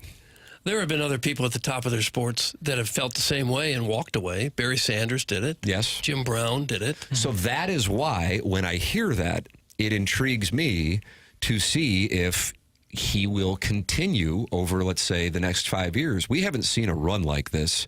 It's been 3 years. It hasn't been 5 years. We haven't seen a run like this. Spieth had the year that he had a decade ago, but we haven't seen a run like this since Tiger Woods. But Tiger Woods, everybody knows Tiger Woods. Scottie Scheffler, it's a different program. Doesn't have that recognizability. To the casual sports fan, I'm a golf fan, so I recognize the situation. But to the casual fan, Tiger Woods transcended. And so Tiger absolutely never satisfied. He was on a mission to be the greatest from a super young age. And I don't know. I'm curious. I'm not saying he can't, but I'm just curious if he will continue to have the commitment to the game that he has had to get to this point. We saw Rory McIlroy drop off after winning the Masters. I thought, and I was wrong, I thought he would take off after winning the Masters. And then he said, yeah, once you achieve your goal, you kind of go, it's tough to get out on the range. Then he took a little time off, moved his family to London, and then I think he rediscovered it and played really well this past week. And maybe now that he's playing at his home course in his home country, he'll have some fire this week. So the psychological element of it being an individual sport also, I think, is something to take into account when you're looking at this. Yeah, they're only human. It makes sense that some of these guys just aren't as consumed by golf or whatever their sport is as we think that they would be. They're just normal guys who have other interests as well.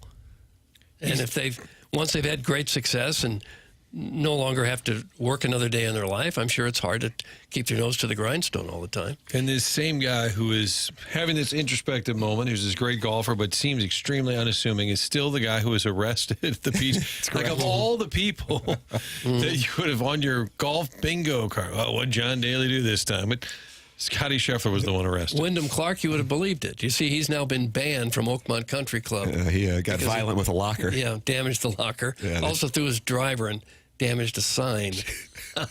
He wasn't happy with the course conditions. No. Now, Doug, I don't know. I don't recall this, but Alan Dadeville has this question for you. Didn't Doug have a similar quote to Dan Caesar of the Post-Dispatch years ago? Feels like he said, quote, yes, hyper-localized sports journalism in a declining market that's about to lose another NFL team is important, but it won't take away from my quarterly 3-week vacations, end quote. That's Alan Dadeville. That's it, yeah. That was your quote. Guilty as charged. Mm-hmm. I knew it'd come back to haunt me. I mean, isn't this how Tim feels? He's number one in the world. This probably resonates with him. Doug, that's from the Crestwood Coyote. Oh, Mark, what's going on with that gong? Doug's broken gong is now a thing. It's really sad looking. It just says there's been so much lemonading that thing has been abused. You don't know match play like Tim. You don't. Email in morning after at InsideSTL.com for the Design Air heating and cooling email today. It comes your way at 10:45 here on the program. You're also welcome to text in anytime you want, 314-399-9646, or call in 314-974-0101 and participate in the Michelob Ultra YouTube chat, youtube.com/TMASTL. Iggy is in the Michelob Ultra YouTube chat, and he says, I think everyone loves their family more than their job, and I don't believe anyone is fulfilled by their job. How about that? Probably, yeah. It takes a work-life balance to be truly fulfilled, I would think, for most people. There's always exceptions, but for most people, I'm sure that's correct. And there's some media people who really get into like their job, and I've always said, it's what you do. It's not who you are. And some people get a little too far in on that. And that's probably true in sports, too. It's what you do. It's not who you are. And some people get lost in all that. I appreciate the Scheffler moment of zen. Yeah, out of nowhere. I mean, out of absolutely nowhere. A press conference. If that were a podcast, that's kind of interesting. But I'm curious what, like you said, what got that going, that thought process, because those things are usually pretty light and surface level questions. The program is called The Morning After. It's presented by Brown and Crouppen. We're on 101 ESPN and the TMA YouTube channel.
Doug, try and tell me this isn't the jam.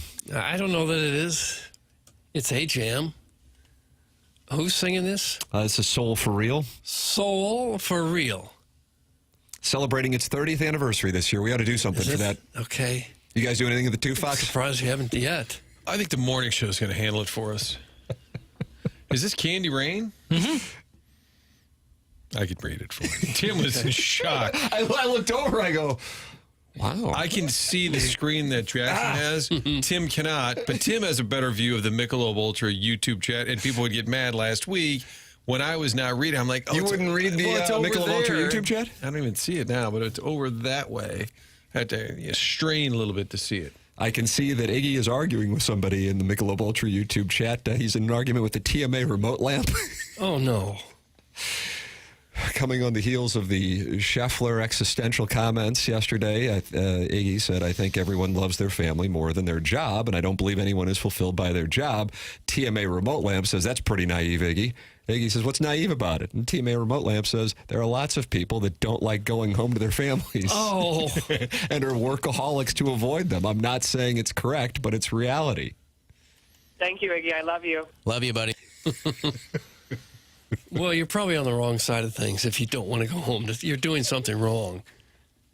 If you want to stay at work all day and not go home to your family, you've made a mistake somewhere along the line. Yeah, I think that's an accurate statement. Mm-hmm. Years ago, I had a coworker who ended up retiring, but they were clearly close to retirement. I said, "You're not retired? What are you doing?" He said, "I don't really want to go home every day." And I said, "God, that's awful." What do you know about custard stands? What about that? Very little. I like to attend them. Running them, I would know nothing. I assume you buy the custard wholesale and then try to sell it. I assume that's the basics of the business.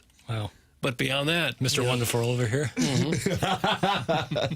Shark Tank reset. It's TNA 101 ESPN. The show is presented to you by Brown and Crouppen, Tim McKernan, Doug Vaughn, Martin Kilcoyne, Little Jackie Papers on the ones and twos playing Soul for Reals, Candy Rain as it celebrates its 30th anniversary. And this show will do a full week celebrating Soul for Reals. Oh, really? Right, yeah, that's something we're going to do coming up at the end of the month. Chairman Kurt mans the Collier and Thompson phone lines. You can always enjoy the program via YouTube at youtube.com/TMASTL and talk it over in there with Ken Iggy Strode and the TMA remote lamp. Last night, Aaron Boone was being interviewed during the game, and he expressed something that I think might have a near 100% approval rating. Huh. Take a listen. All right. And doesn't it look right, Aaron? We got everybody in the home. We got in our own uniforms here, right? It's so good, isn't it?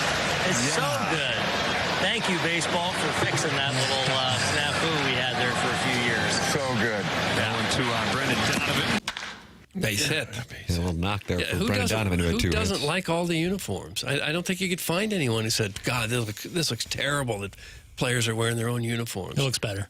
Looks fantastic. Yeah, it looks better. Doug, check this out. Watch this. If I were on Twitter, full stop. Oh, don't say that. Yeah.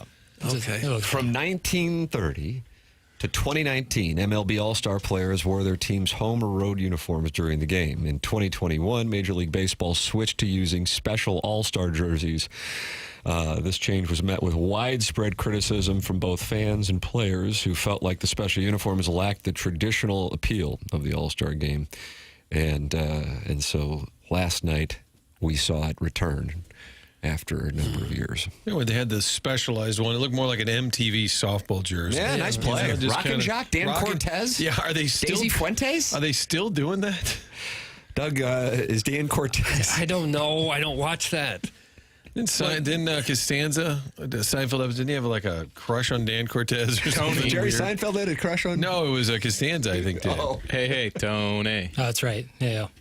And then George would turn rock his hat climbing. Yeah. backward. That's right. Because he liked Dan Cortez. If I worked with Tim, I'd never want to go home. That's from MD 2020. Gosh. Yes. Did you see the text that said, I would leave my family just to play one round at Augusta? No, that's a commitment, Doug. That's a commitment to the game of golf. Hubs had a coworker who has a wife and 2 girls, and he does just about all he can to avoid going home.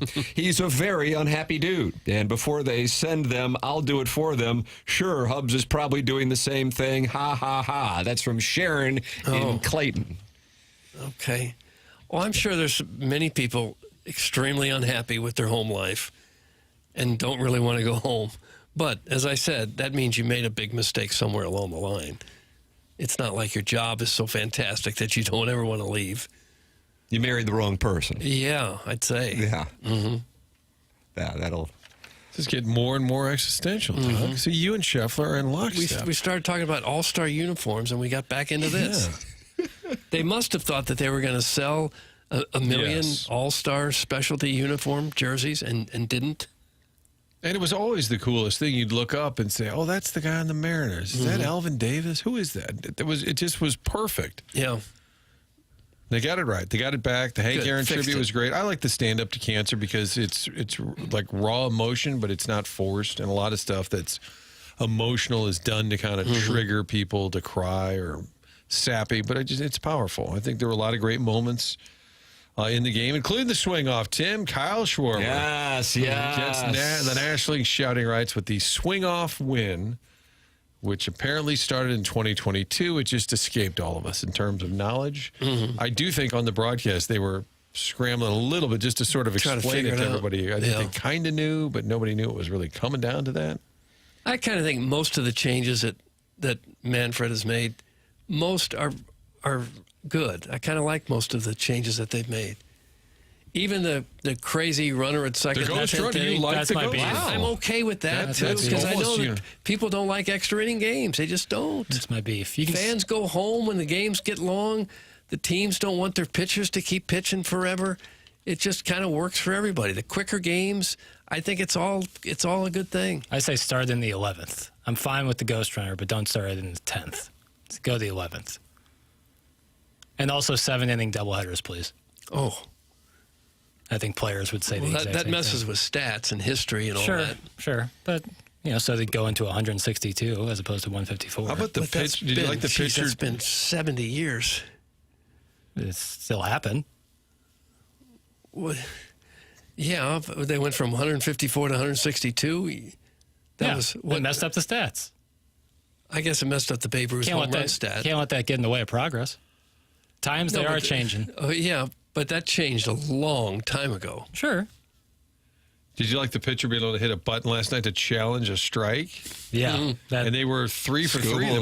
Got it. And I like that too. Was it Chapman or somebody out later? And Rosarena got punched out. Would not have been Chapman, but they punched the button. And they're like, hey, I think that was a strike, buddy. Yeah, I like that. And it's quick. They do it quickly. I bet the umpire doesn't like it very much. Well, you like the golden at bat? No, that's silly. Okay. Now we're talking. You like that big piece of metal for the World Series being handed out? The great Manfred line. I think it's the least.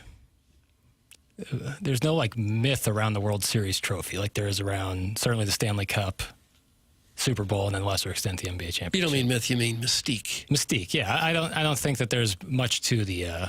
I wouldn't call it a hunk of metal. A big hunk of metal if you're the commissioner and teams compete like crazy just to win that thing. Yeah, but I think they could use a better trophy, like a better looking trophy. I think everyone should have a big cup like the NHL. Take notes. I think it looks great. Claret jug. Yeah, claret jug. Have a sip. That'd be a good clearing the deck. Favorite trophies? Well, not favorite trophies. That's too easy, although tomorrow's a good day for it. Would be, how do you improve the World Series trophy? Got all the little flags on there. Yeah, you could still incorporate that. Just put it on top of a cup. Okay. What's the magic of a cup? I think you can drink out of it. Think about that. You need 2 hands to. Could be a promo. 2 hands to hold it. It's regal. Morning after. Regal. Okay. Something about it.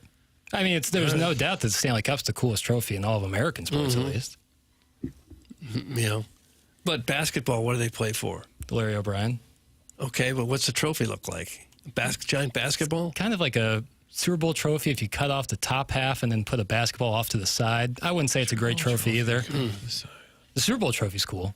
The Lombardi trophy. Yeah, Lombardi. Did you save your trophies that you won as a kid?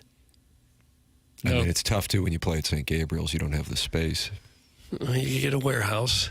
A lot of medals. Storage facility. A lot of medals. That's what we got. We got medals mostly. Lots of trophies. Some trophies, but mostly medals. Yeah. I still have mine, some of mine. Really? I don't know why I keep them. Next to all your press passes? Yep. Still got them. What about ribbons? You still have those? Third place Pinewood Derby, 1971. I don't believe I saved the ribbons, no. Pinewood Derby. It's just kind of a thing that you don't want to throw away for some reason. Not like you're still that proud of it. It's just like, this is a nice trophy. Why would I just throw it in the trash? I hear you. I had a dad coach one year open his trunk and said, "Oh, here, this is Carson's from last year." I said, "What did we win?" He goes, I don't know. But it's Carson's. And it was the equivalent of a participation trophy. Sure. We were in some tournament and we placed or something, and it had been in the coach's trunk for like a year. There you go.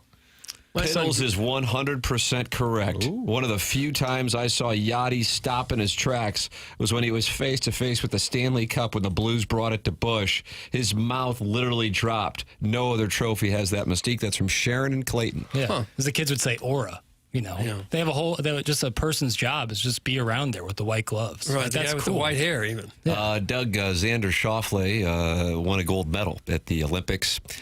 Here is what he had to say about his trophy. Oh, no. You say you don't have any trophies? No. Where are they? My parents' house, probably, in a bank vault. I think that's where some of the one of the trophies was. When they travel, including the gold medal. I actually have no idea where that is, to be completely honest. It's great to know. Yeah. Why don't you?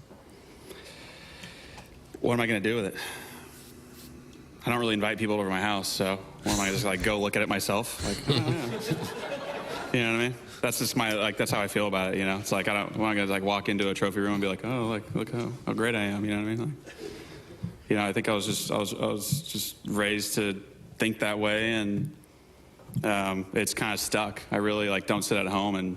You know what I mean? My wife hung up some pictures of me in my gym of me winning the Olympic medal, and she put it so high up I can't reach it, and I have to get a ladder now, and it bothers me. If anything, put up me in a Masters jacket, that would piss me off. You know what I mean?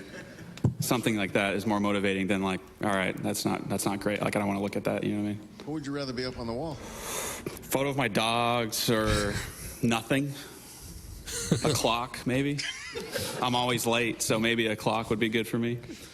Doug Xander Schauffele does not care to have his gold medal, does not know where it is, does not like the picture of him winning the gold medal, wants a picture of himself in a green jacket, which he has yet to win. Yeah. Did that start because he won the Claret Jug last year? Were they asking, where do you keep it? Well, they have to return the trophy at the start of the open week, and so you get it for the year, yes. so he's giving it back. Yes. What a weird press conference they had yesterday. I want to know who was firing the question. Some in the air. Big in psychedelics in Northern Ireland. Yeah. James Carlton is my insurance agent, and he would get all of my trophies, Doug, and maybe he wants them. I don't know if he'd be interested. Would you autograph them some first? St. Gabriel trophies. Okay. Just MVPs. So many of them. You really should bring one in, autograph it, and we'll give that as an email of the day prize. That'd be tough to part with my grade school basketball trophies. That's right. Thank you, Jackson. They don't make any more of them. Think about that. When you won the St. George basketball tournament in 1988, now that school doesn't exist. That's got value, brother. It really does, because no one's going to win there again. See?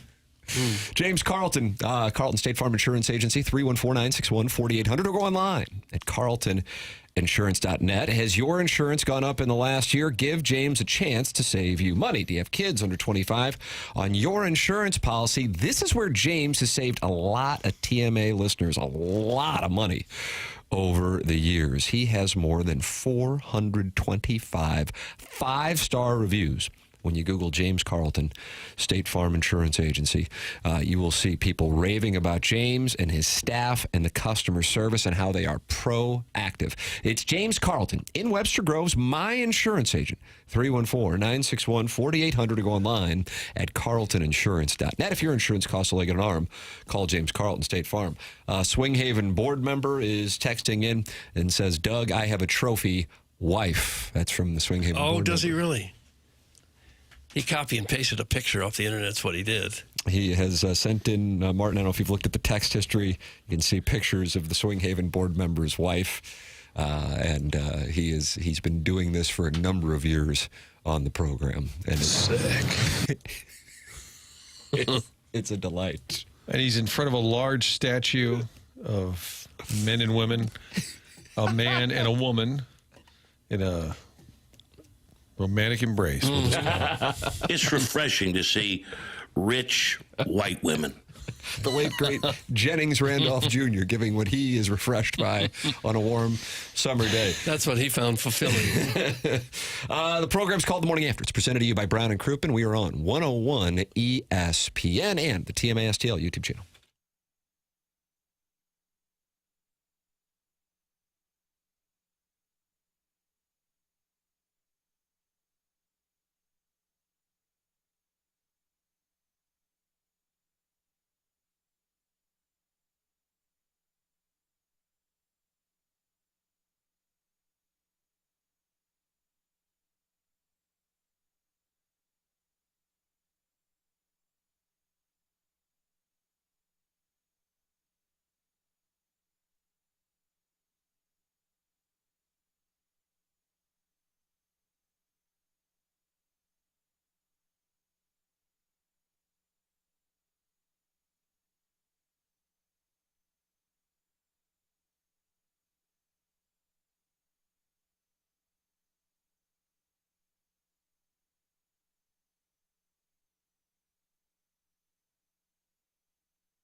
This is Jackson with the Sports Center update brought to you by Saliga Heating and Cooling. Indiana Fever star Caitlin Clark sustained a groin injury late in their Tuesday road win over the Connecticut Sun.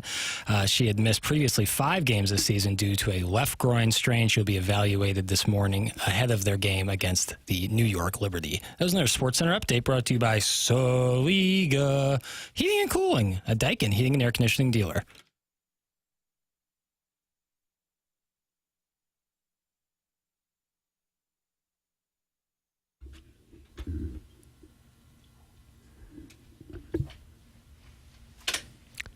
Doug, is this Keith Sweat? I don't know who it is. It is. What's the theme today, Jackson? Yeah, what do you got going on here? No real theme. We had a lot of these last week, Tim, where we say, what is it, a birthday?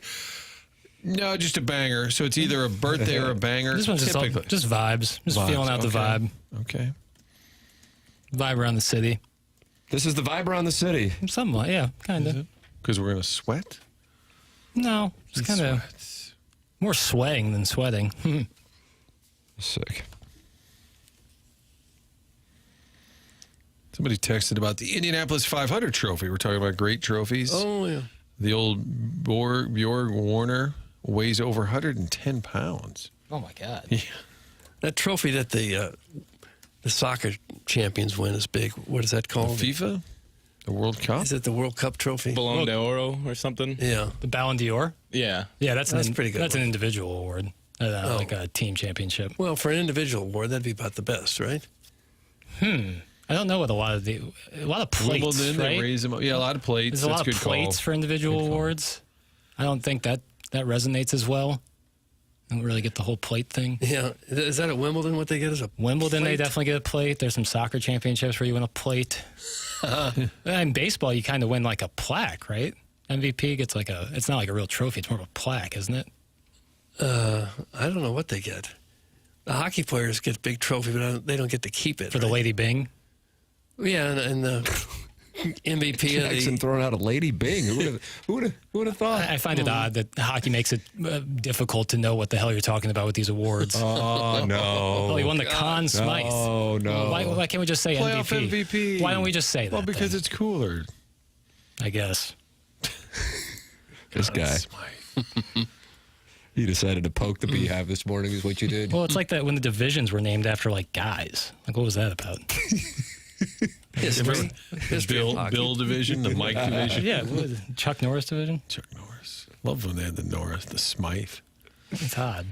All the individual awards in the NHL are better than most championship trophies. That's from the Puddle Under Piddle's cuck chair. Sound like he was angry when he look up typed the that. Lady Bing trophy. You want to see what it looks like? And why is Bing spelled like that? B-I-N-G? How else would you It's use it? B-Y-N-G. Well, yeah, that is wrong. wrong. That's a handsome trophy. That's a handsome trophy. It's a pretty classic-looking trophy. All right, I like So that. now you're back. Oh, I'm back. What's the Jennings look like? J. Randolph Jr. No, the goalie award. Never mind. What, that's called the Jennings? Yes. This is my case in point. Like, you want to grow the game, and yet you make it incredibly difficult to know what the hell you're talking about. Oh. That's a handsome trophy, too. Okay. My beef isn't with the trophies, it's with the names of them. I would hope the winner would get a replica trophy of that to keep forever. You know, keep the I think main. you can make one. Keep the main one, maybe in the Hall of Fame in Toronto. I think a lot of Super Bowl winners will get like a replica made. I think at Rams Park, everybody got a smaller version Yeah. of the Lombardi. Right. All right. Trophy talk by the Virgin. I'm out. Have a good weekend. It's Gooner Reloaded. Doug, it's Peace. Wednesday, and he's leaving. Take it easy. Have a good weekend. Let the door hit you on the way out. 8:57 on a Wednesday. Have a good weekend. Yeah, I'm out. For real. I really think one way to liquidate some of the trophies from our basements are to bring them in and give them as email of the day prizes. Ooh. Now, there's going to be some expense associated with the shipping costs. Yeah, we got no stamps. That'll have to go to whoever's receiving the trophy. on They're the going to have winner. to pay for shipping. Reverse charge. Yeah, it's like being towed. Guys, I'm getting ready to move some furniture into my apartment at college. You boys think I should have a cuck chair in the corner of my bedroom? That's from Little Beer Cats. Doug, would you like to advise Little Beer Cats on whether or not... I can't imagine you have room in a dorm for a Yeah, they're cuck kind chair. of small. You can have a cuck stool. Yeah, at best. If it's like a dorm I know, they're tiny. You Will don't get Little much Beer room. Cats be missing class so he can tune into TMA and text in? I would listen on my way to class. Doug, where does he go to school? Is he I have no idea. hotty-totty? Doesn't he go to Murray State? I'm guessing Vanderbilt. He said one thing. Vanderbilt. He said, I like Murray State boys, but forgot the comma. Oh, that's well, if you're right. saying I like Murray State boys, he's probably not going to Vanderbilt or Notre Dame. Murray State, comma, boys. They say Murray State is like the Notre Dame of... Is it in Tennessee or Kentucky? It's Kentucky, isn't it? The Racers? Murray, Kentucky. Okay. It seems like with our Lord and Savior Tim out, baby Scorsese went through take puberty. He is firing heat today. That's from Shrimply Pibbles. Jackson, you are firing heat. You went through It was take backhanded. puberty? It was backhanded.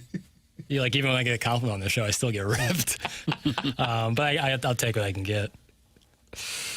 Take puberty, where your takes evolve.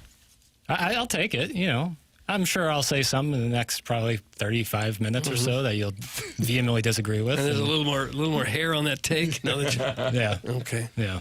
Please change my name to Doug's Cuck Stool. I figured that was going to happen. Yeah. You better get in quick. Yeah, you gotta get in quick when you hear one. I feel a lot of folks are going to be trying to grab that. And I liked his name was Salsa Carafe, and I like that one. So you hate to change it, so you decide. Yeah, I'll Tough change call. it. He asked nicely. He said, please. Room 408 in Gillette had plenty of room for my chair, Jackson. That's from the TMA Gerbil. Yeah, I guess if you did bunk beds, you gave yourself a lot more room, and then kids would hang out under, or like they raise your bed up real high, and then you can hang out under the bed. Did you want the top or bottom bunk? That was never a situation for me. When I roomed with someone in college in the same room, 2 beds, but not on top of each other. I see. Decent enough room, though. It was in the fraternity house, so it wasn't like a dorm situation. Doug, as you may recall, at 500 South College Avenue in Columbia, Missouri, which has here and there been the Sigma Chi house off and on, depending whether or not the fraternity is on campus, I was on the bottom bunk. Mm-hmm. I think that's where you wanted to be. Is that right? Yeah. Clip that off. You're a top butch man. Well, I was on the bottom bunk. That's all I can tell you. And I would write papers for the actives in order to acquire some sleep. And I put a little note on my bed during pledgeship that so-and-so had given me the right to sleep in because I had written his paper for whatever class it was. Really? Oh, and they took that well, right? Well, they came in to check to see if any of the pledges were hiding out. And when they saw one sleeping at noon, it didn't play particularly well. And I was dragged down to the lunchroom in which my pledge brothers were to clean while I got to take a nap on the floor. Oh, yeah, I'll teach you. It's surprising to me. Game. It seems like they're meaner But I didn't get today. into REM sleep. I had my whoop on. They're meaner today and in your era than they were in mine, going back another generation. That's what it seems like. That the hazing is actually I didn't think there was worse. much going on, relatively speaking. There wasn't when I was there. There is? Is that right, Papers? Mm-hmm. Well, hey, I don't, I've heard other it's places. been some years, and certainly never anything I was involved in, but yeah. Tim, did they tell you George will do it?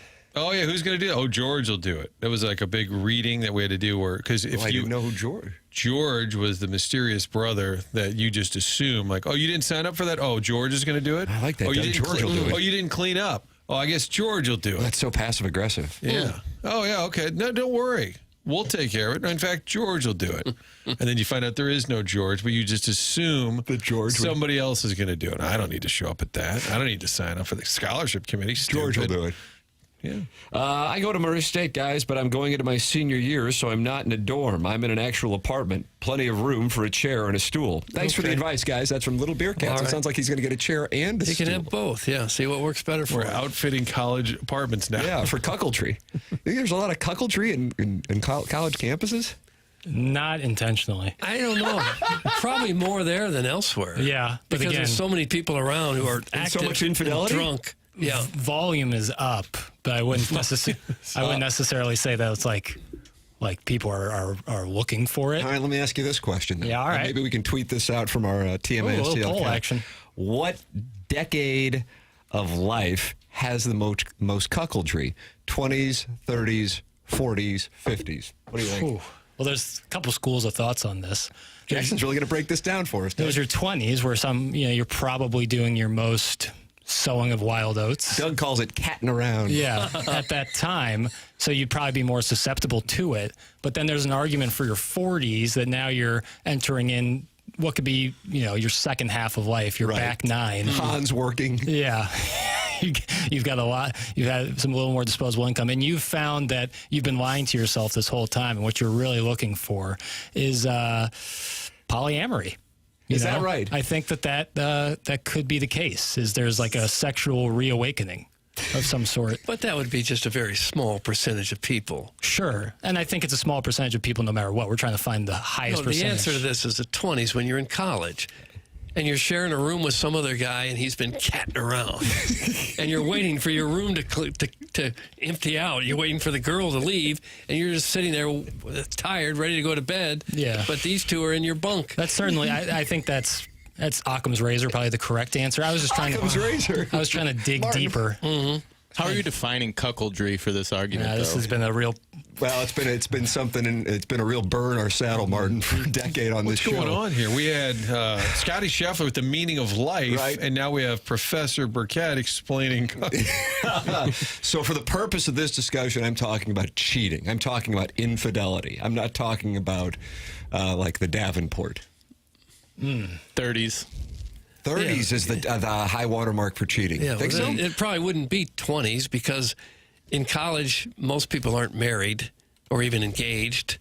It's the like an overwhelming understood percentage practice. So it's not really cheating. I think it's somewhere in the 30s because the people that are getting married in the 20s and have now spent a decade or so together, they're realizing maybe that's not what they wanted, and people start a stepping. That could be. They start a stepping. They're not just catting around, but now they're starting a stepping.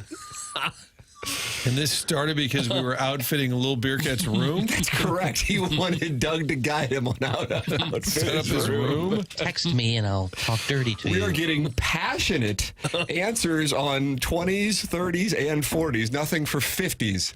At the moment in this Gallup poll. I see one from the 618 saying my wife and I got into swinging when we turned 50.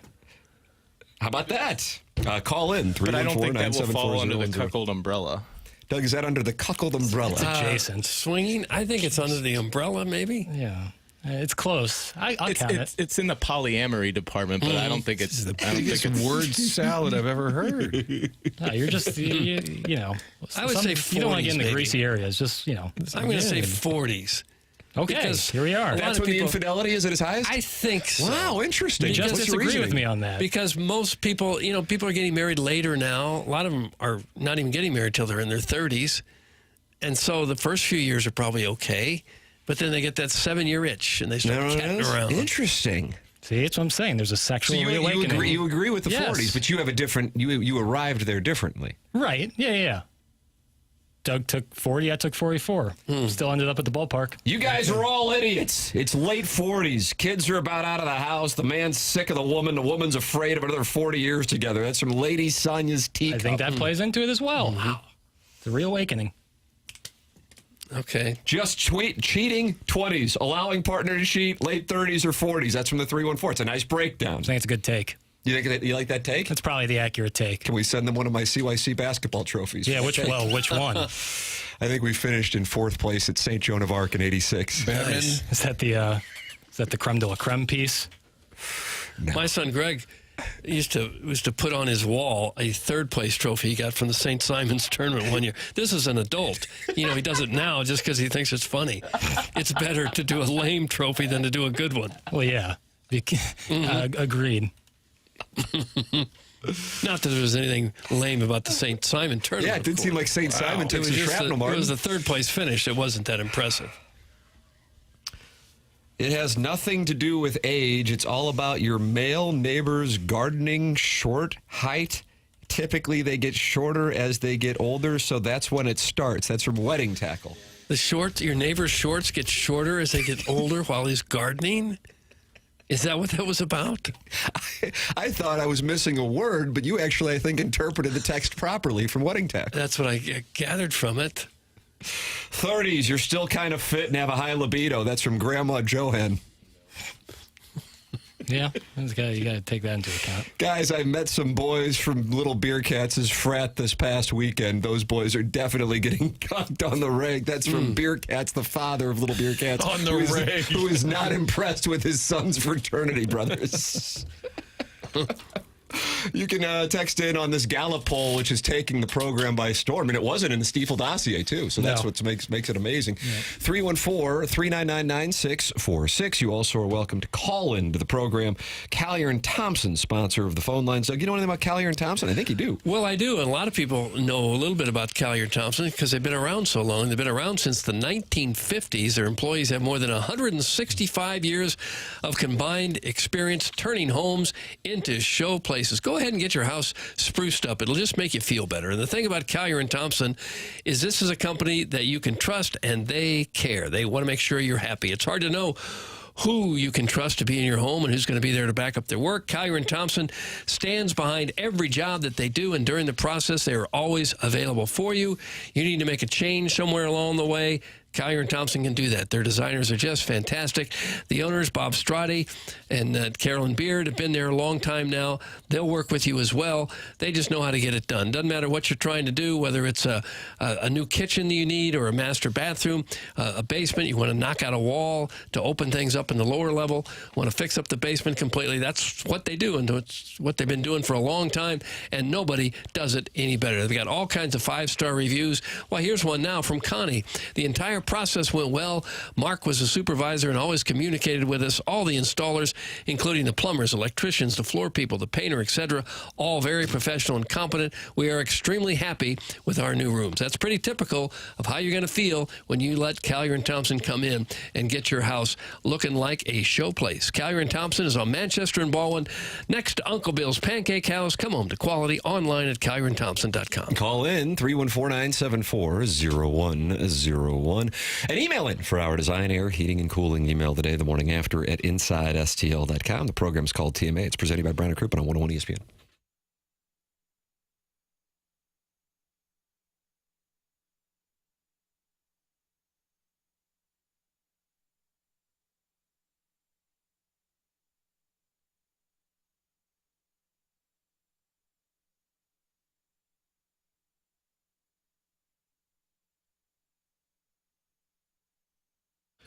Mid-America St. Louis Airport in Mascoutah, Illinois. The place to go when you're ready to get away for a fun weekend, a little vacation with the family, go down to Florida. They have 7 different destinations. Allegiant Airlines bringing you a low-cost opportunity to get to these great places. Hilton Head, Gulf Shores, Knoxville, again, Vegas. There's so many cool places that they go to. And when you head out of Mid-America St. Louis Airport, it's extremely convenient. You think about air travel these days, you can't park for under $10 and then just walk in and end up at the gate 15 minutes later, but you can at Mid-America St. Louis Airport. Book the flight at flymidamerica.com. They're about to expand over there. The word has started to spread.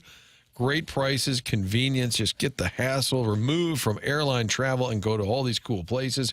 Fort Myers, Fort Lauderdale, so many cool spots, all one spot, Mid-America St. Louis Airport. Knoxville was added last year. Gulf Shores added this year. The just keep finding new destinations with Allegiant. Team it up at Mid-America St. Louis Airport. Book the flight at flymidamerica.com.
Doug, is this Taco putting on the Ritz from '82? It's putting on the Ritz. I don't know about if it's Taco. I don't know who Taco is. Yeah, it is. Of course, it's Taco. This song is blowing up on TikTok. Is that right? Yes. What's going on?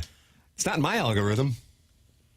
It's this will happen sometimes with older songs that they'll kind of pop up on TikTok. Glowworm? Yeah, not yet. Oh, but that's coming, and then it'll be in everyone's mind. I remember right at the beginning of the pandemic, there was a gentleman who would skateboard with some cranberry juice to the song "Dreams" by Fleetwood Mac, and that song blew Harry up. Higgs, Doug?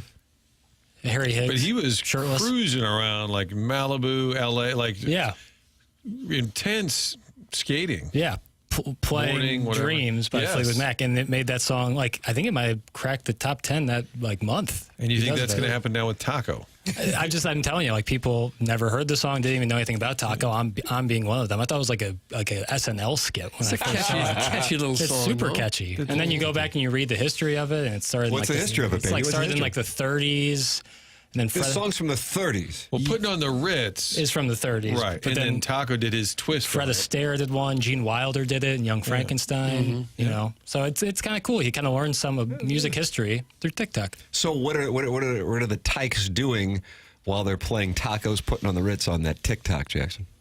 It's less so videos dancing to it, because sometimes that'll happen. Like Rod Stewart's "If You Think I'm Sexy" song. People were dancing to that like crazy. That came out of nowhere. This is just the music video for this song is everywhere, and I find it interesting.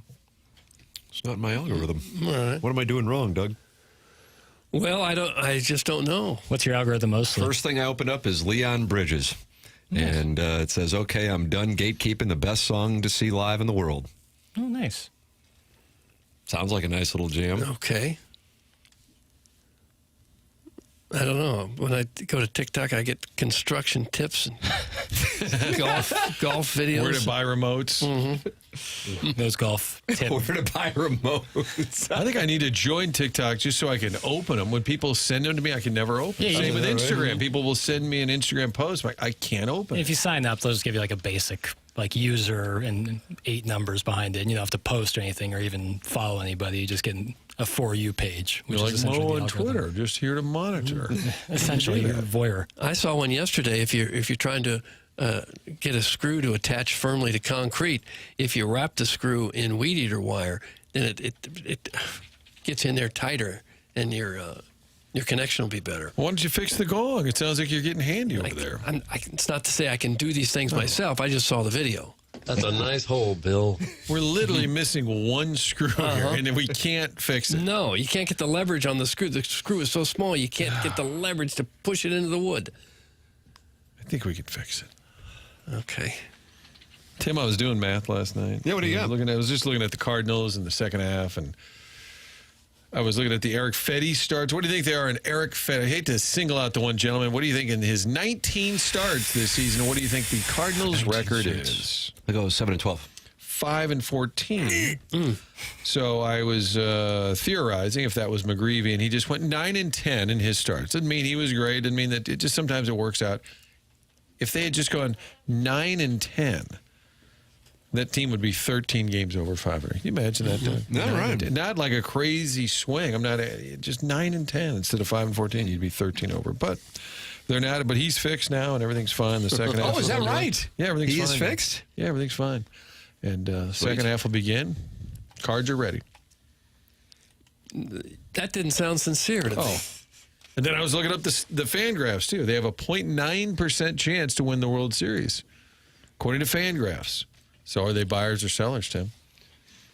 I hope they're sellers. I hope they're sellers. 0.9%. 0.9% to win the World Series. I would think it'd be maybe slightly higher than that. They're only a game and a half out of the wild card. 28% to get into the playoffs, but to win the World Series, 0.9, which I don't know. As random as it is. I don't really trust them to trade, to come out on the top end of trades.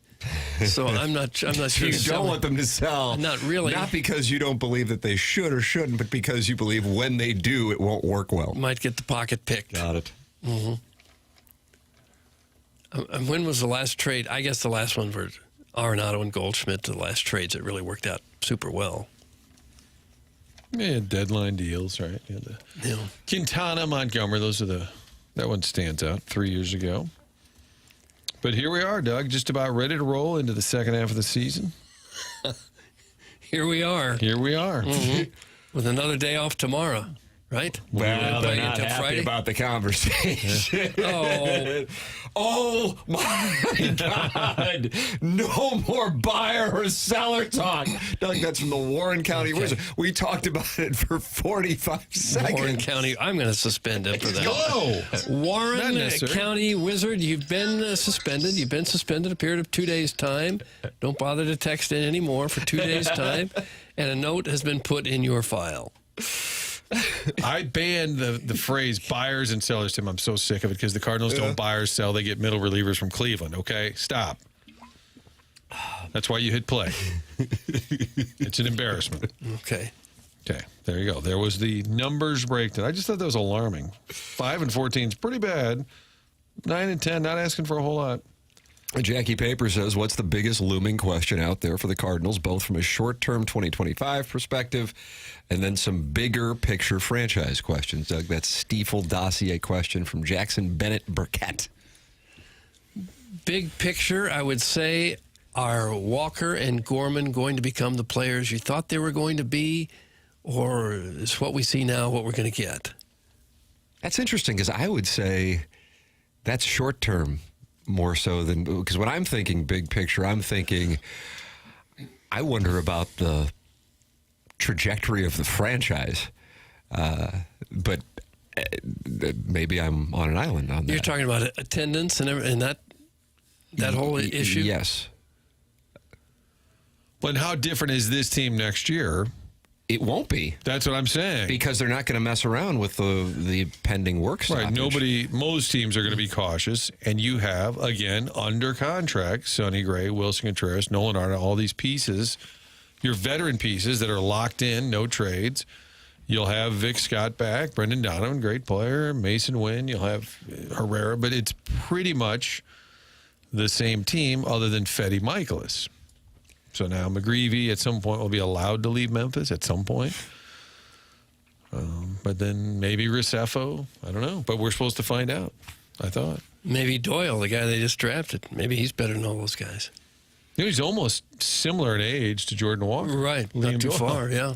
Tony Clark, the MLBPA executive, celebrated the All-Star game yesterday by holding a private brunch in which he said that if the owners go for a salary cap, it will be institutionalized collusion.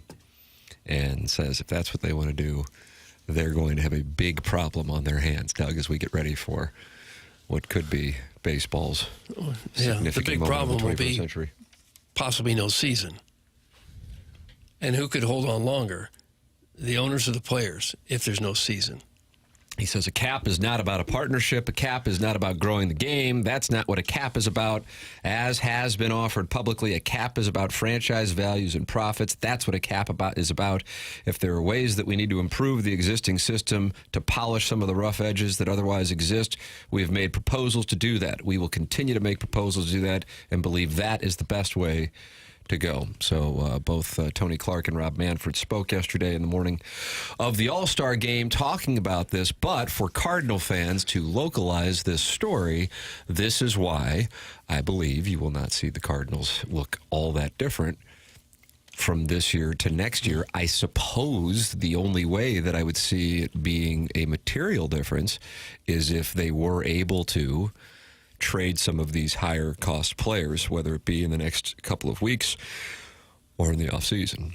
But I do not anticipate them being active in trading for or signing big-time players. No, probably not. And so, therefore, the frustration of the fan base and clearly the lack of attendance, I don't expect that to necessarily change. And I understand why they wouldn't talk about it, because it's not an optimistic message for people who are hoping to return to the years that Tony La Russa and many former Cardinals will be celebrating tonight in downtown St. Louis at the Stiefel Theater.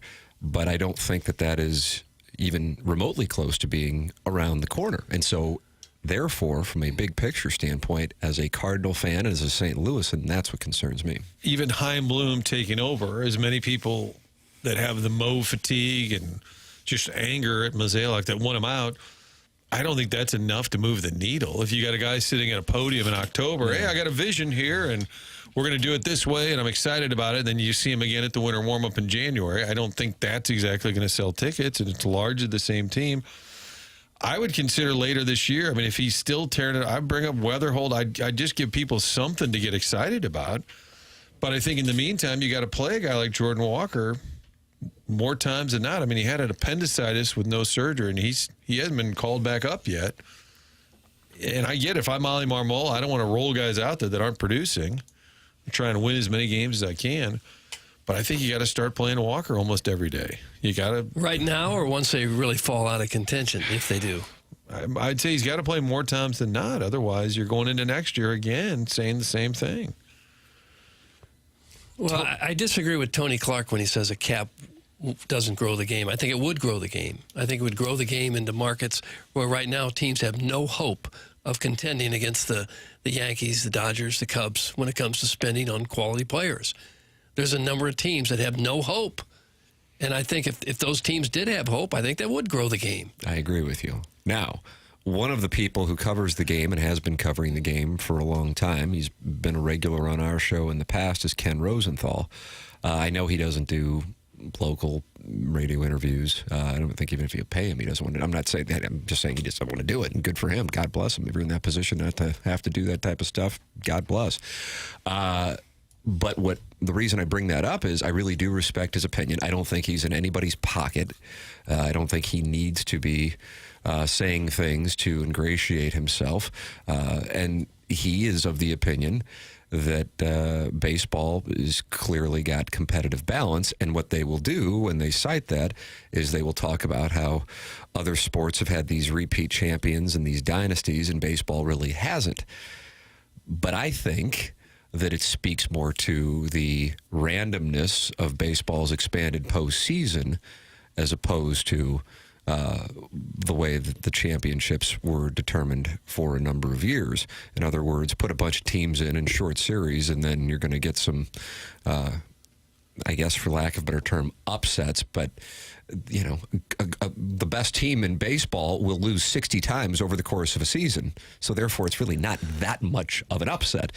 And that is how I think baseball has arranged the ability to communicate that there is, you know, some form of variance in the championships. But when it comes to who is going to have the best regular season record, more often than not, the Tigers this year would certainly be an outlier, but more often than not, if you were given 3 teams, you would feel pretty good that you'd be able to pick them. If you were given 3 teams to win the World Series, I don't think I would feel as confident. See what I'm saying? The regular season champion, which of course is not the champion, but the regular season record. And then you get the teams that sneak in, and then they, you know, up until last year, the 6th seed in the National League was the one representing the National League in the World Series. In addition, what that does is it really dilutes any possibility of a trade deadline activity because so many teams are in the mix. And so a bunch of columns during the All-Star break and leading into the All-Star break have been, I don't know what's going to happen on the trade deadline because really all but 5 teams are still in the mix. And that's because you have 12 teams in the playoffs. And, you know, if you're 6 games out of a playoff spot, you sit there and go, okay, well, we've got half the season where we've just told our fan base that we're out. And so now people will cite the Detroit Tigers of last year as the example, even though that was a, you know, lottery ticket situation where they bought and sold at the same time. Mm-hmm. Well, I think there probably will be a work stoppage. I think that's going to come to a head this year or when, after 2026? After the next season. After 2026. They've all but announced it. And I hate the fact you're at the All-Star game. I get it. Logistically, that's where the large group of media there. It's the time for the commissioner to address a large group of media. But it's the All-Star game, and we're in the background, we're talking about the players' union hating the owners and the owners in collusion. And, oh, by the way, we've got the All-Star game tonight. But I hope behind the scenes, because those two are obviously the mouthpiece for each side, hopefully there's other groups of people that are actually discussing, negotiating.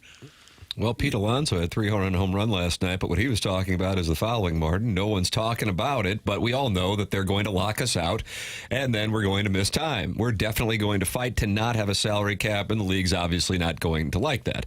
So Pete Alonso said yesterday that they know they're going to get locked out, and they're just ready for it, but nobody's going to talk about it. So baseball's slogan, not the Cardinals slogan, but baseball's next year will be getting ready for the lockout. That'll be the whole campaign. All right. Exciting times. Why can't they negotiate now and prevent a work stoppage? That's from the St. Charles Illini.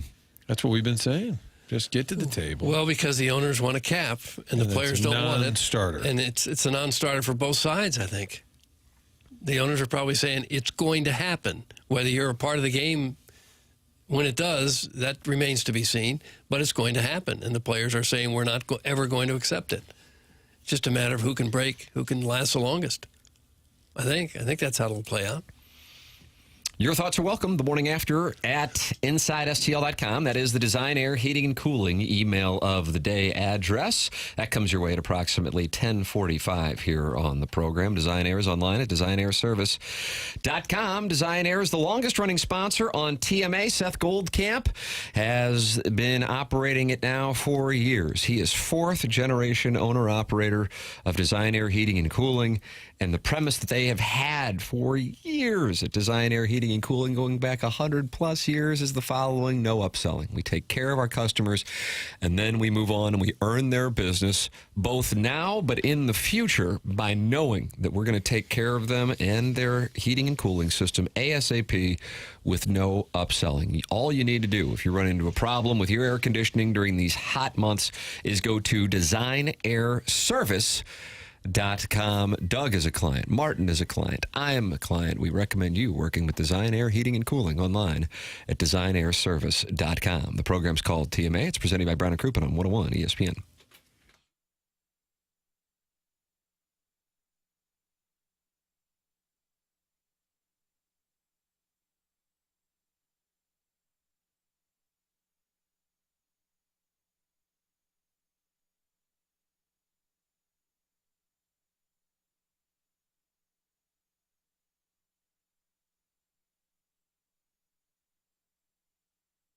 Hey, this is Tim McKernan. You know, owning a home is one of the best investments you can make, but keeping it comfortable, energy efficient, and looking great, that takes a little extra work. And if you've got drafty old windows, you know exactly what I mean. But this summer, Universal Windows Direct is making it easy to finally tackle that project with an offer you cannot pass up. Right now, you get to choose your offer, pick the one that works best for you. Payments as low as $99 a month or 12 months with no payments and no interest. Seriously, upgrade your home now and relax until next year. Plus, Universal Windows Direct will give you a free in-home window and energy assessment. They'll show you exactly where your windows might be letting in heat and driving up your energy bills, and how new windows can help keep that money in your pocket. So if you want to take care of your home the smart way this summer, don't wait.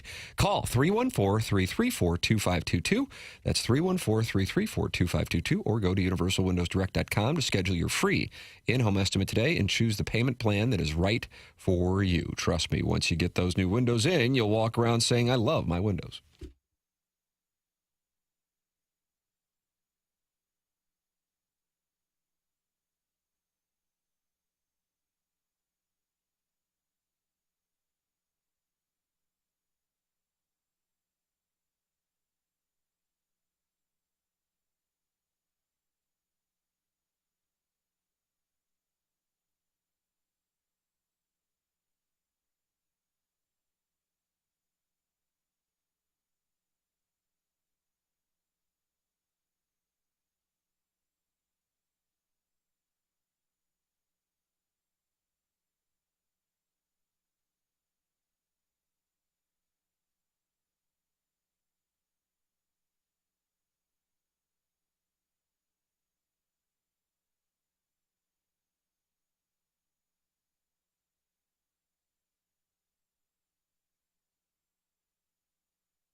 Doug, can you picture Harry Higgs riding around? I cannot. I don't know who Harry Higgs is. Is he the golfer that took his shirt off? Clip that off. Or am I thinking of Beef Johnson? Harry Higgs did take his shirt off. Okay. I thought. Did the guy in this video look a little like Pat Morita? Am I making that up? I can see that. Mr. Miyagi? Kind of imagining it. That's what I remember. He also was the cab driver in Honeymoon in Vegas with Jimmy Kahn, Sarah Jessica Parker, and our guest in the 10 o'clock hour, Nicolas Cage. Oh, we're having Nick Cage on? That'd be awesome. Do you have a Mount Rushmore of bad Nick Cage movies? I don't know if I could come up with bad. I've kind of only seen the ones that I know are pretty solid. What's your favorite? Raising Arizona. Oh, okay. Yeah, I can see that. Oh, my favorite then would be 8mm. That's my favorite bad Nick Cage movie. Favorite bad one? Yeah, would be 8mm. He wasn't in Grown Ups 2 by any chance, was he? I don't think he was. The only one. Buscemi over him. Blues releasing their schedule, Doug, at noon today. Okay. Home opener comes out at 10 a.m. I added that to the dossier. I see it's in the used to dossier. put I can't load it. bogus lines into the dossier, and I stopped doing that. I think I might get back to it. But that one is 10 a.m. Blues home opener announced. Noon is the full schedule for your St. Louis Blues. Tim, can I address something on the text line? And this has come up a few times. Are they not happy? No. Anytime I suggest McGreevy should be here, people have said he's not good. He hasn't been good. My argument is I don't even care if he's bad. I think he should be here. First-round pick who turned 25. But when they say, well, why do you think he'd be any good? Last year he had 3 starts, 20 innings, 5 runs. He was very good last year in limited duty. This year his first outing was May 4th, 5 2/3, 1 hit, no runs. He went from May 4th, he pitched again June 8th at the big league level. And he hadn't been great last couple of starts, 2 out of the last 3, not great. But my point is he should be here. You should find out. He's pitched pretty well at Memphis. You need to find out. And if you're 5-14 and Eric Fetty starts and you're kind of in it, what are you doing here? Why would you roll out a guy that you lose most of his starts? The other guy, even if he's not good, find out. And he's 25.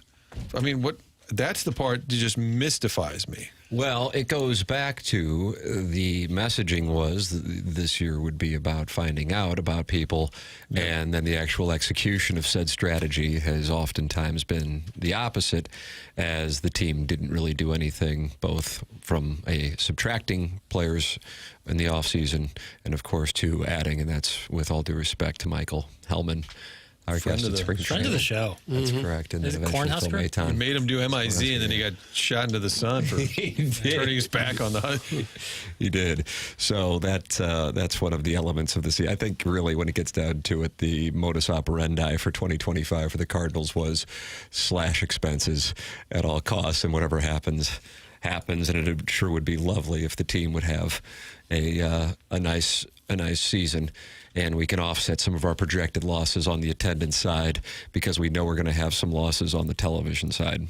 But that isn't a fun thing for an organization to talk about, and so therefore, it's not spoken of.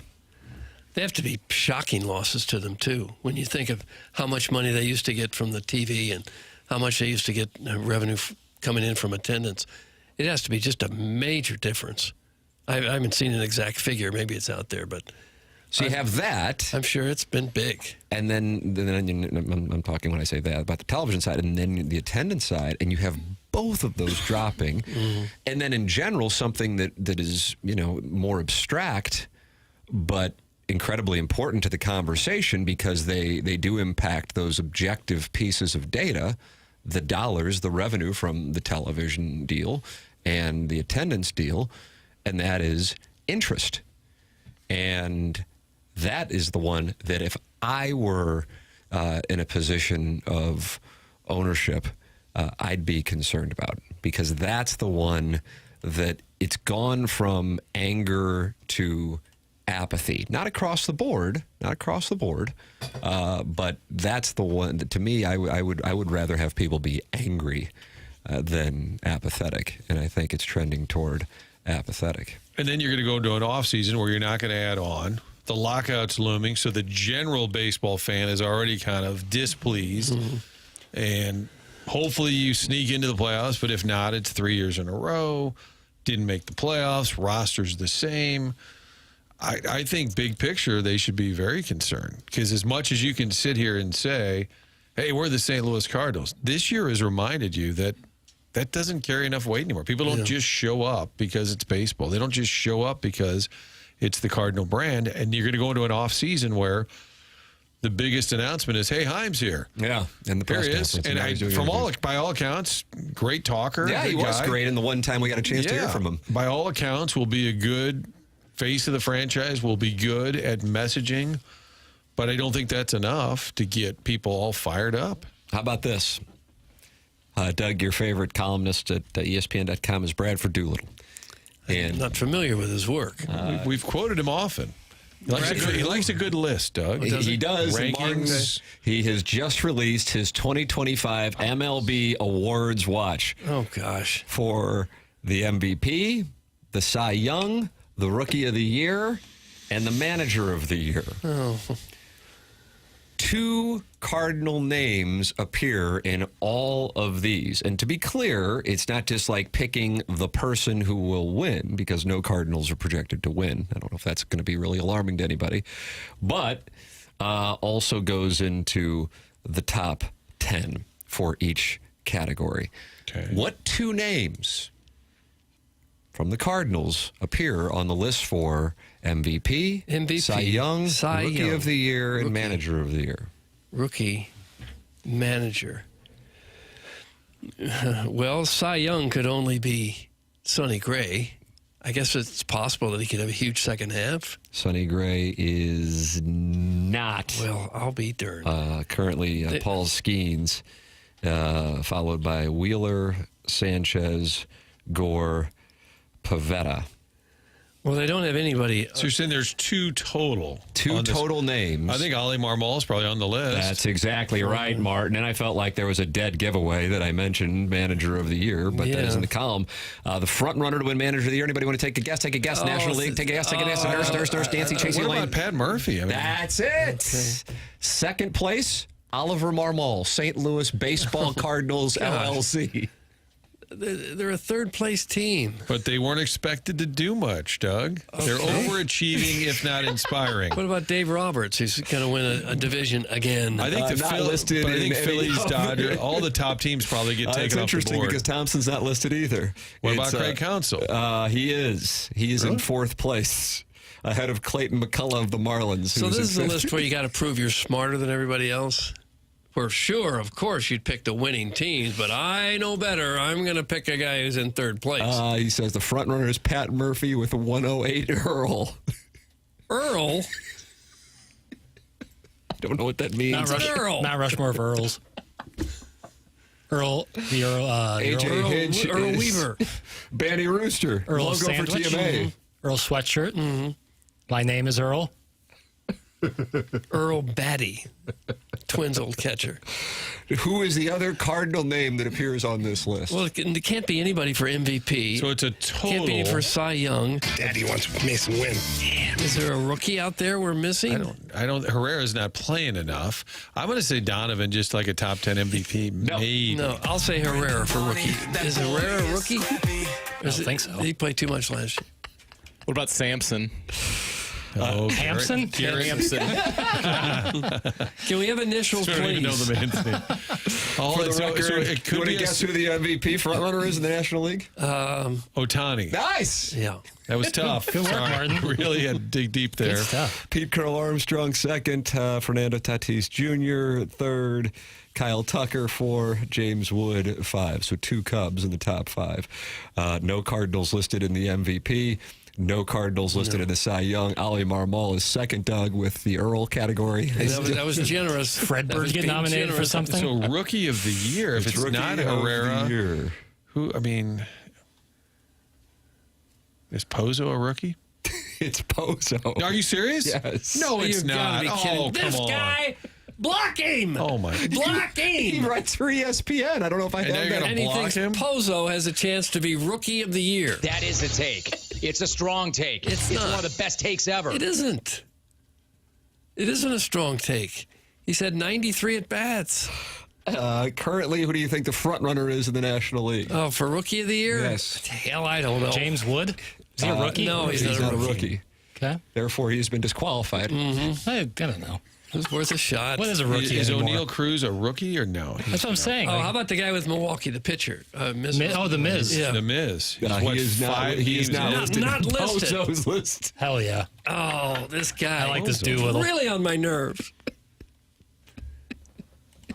Guys, this is just proof that this team needs more catchers. It's from MD 2020. Every other hitter. Every other hitter should be a catcher. The winner, per Bradford Doolittle, is Caleb Durbin of the Brewers. He has 113 acts. Yeah. Oh, really? WashU grad. Went to WashU? Yes. That's awesome. Second, Chad Patrick of the Brewers. Doug, and then you get down to 8, and they are tied. Liam Hicks of the Marlins, and then Yoel Pozo. Yoel Pozo of the Cardinals, and they are at 104 acts. He thinks How many at-bats does he even have? he might 93. be Rookie of the Year. So he has 93 ABs at the break. And I love He's Joel in there. Pozo. I do too. Best story, maybe. Cardinals top 3 in OPS at the halfway point. What do we got on that? He's probably what do we need minimum at bats? There's no minimum. I'm just doing. Then Pozo and probably Sajaci. Herrera. Herrera's number 2. Yeah. Pozo's number 3. Yes! Donovan. Jose Fermin is I was number gonna say. 1. Hey, Martin's facial expression was telling me there's no way it was Donovan. Someone with like 12 18 ABs. at bats. But- 18 at bats. He leads in OPS, and then Herrera with his 153 at bats. That's a more legitimate sample size. So when you sit there and you go, well, why isn't the attendance better when you have Fermin, Herrera, and Pozo as your top 3? I'd go down there and watch that. So Pozo, and I love this guy, and I love the story, and I love the bat toss at Wrigley. He's on someone's Rookie of the Year watch. Okay. Just check. By the way, the Cardinals are coming for large. Well, when you do these lists, you can't do the obvious, or people would say, duh, we didn't need that. So you have to come up with controversial names. But the sports, are they great? Sometimes they're not. But the awards, when you go through them, you'd be able to name them. MVP in the American League. Judge. Okay, nicely done. We already did Ohtani in the National League. Cy Young, American League. Scooble? Yeah. NL. Skeens. Yeah, there you go. Rookie of the Year. Rookie of the Year is a little tougher, I think. Unless there's a real obvious one in the American League, and I would not say that this guy's on the waiver wire, I feel like, in our fantasy baseball league every once in a while. Jacob Wilson of the A's. His son, Jack Wilson. He's on the waiver. His dad was Jack Wilson. He's just playing like a minute ago. Doesn't it feel like? That F's me up when that happens. Of course, Matt the Bat we're on case in point there. He's an unreal fielder, too, if I'm not mistaken. Smoltz did say we are in the era now, and I forget how he phrased it, of all of the second generation. Like, it's unbelievable how many names, Biggio, Guerrero, like all these kids that their dads played. It seems like there's a just massive influx. They're growing up with batting cages in the basement. Yeah, but how come? That's it. I mean, I guess back in the day they didn't have as much money, so they didn't give them all that opportunity. And now it's just an explosion. All the kids whose dads played at the big league level. Baseball development's also progressed pretty extensively at that time.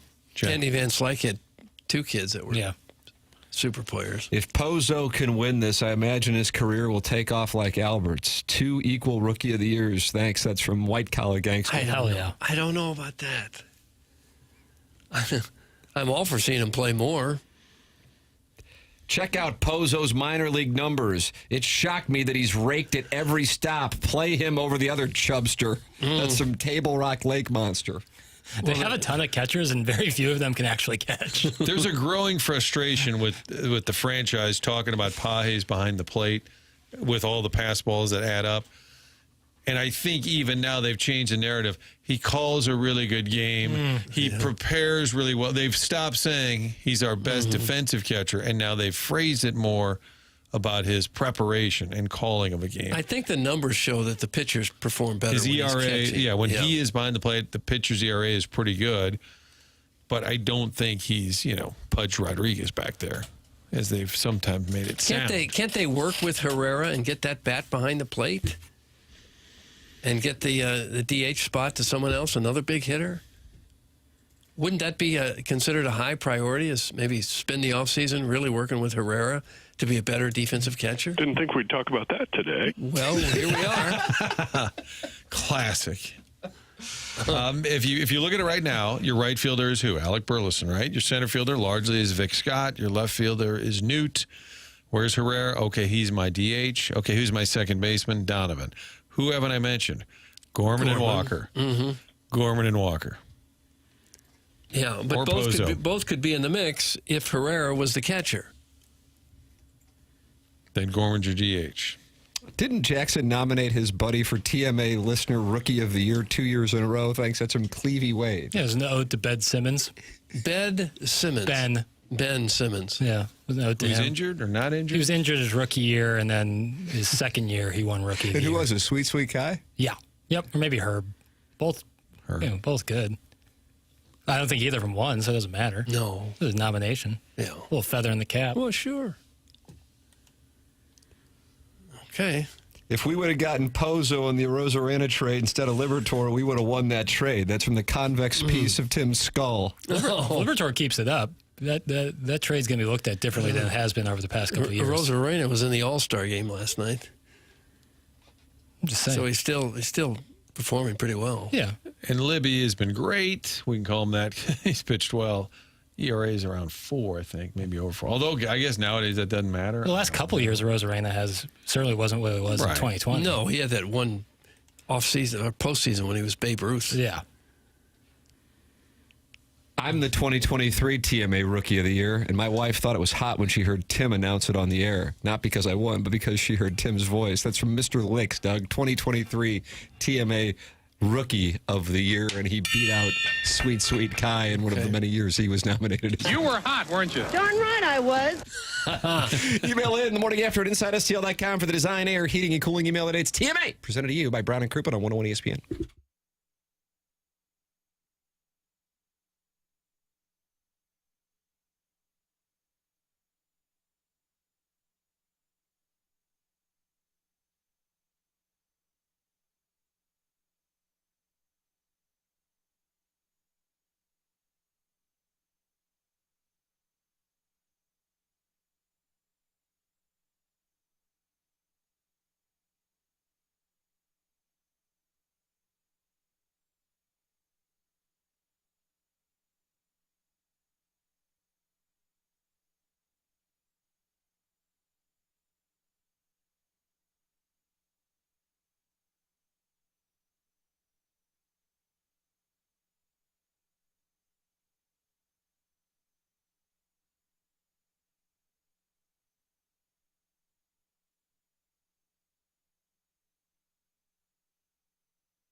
This is Jackson with the Sports Center update, driven by Johnny Londoff Chevrolet and Johnny Londoff Autoplex. Now it's on to Royal Portrush in Northern Ireland as the Open Championship gets underway tomorrow morning. I'm talking real early with tee times around 12:30 at 0:30 for the earliest tee times tomorrow morning, technically, for the Open Championship. That was another Sports Center update, driven by Johnny Londoff Chevrolet and Johnny Londoff Autoplex. See them at londoff.com. Chevy, together we drive. Are you kidding me?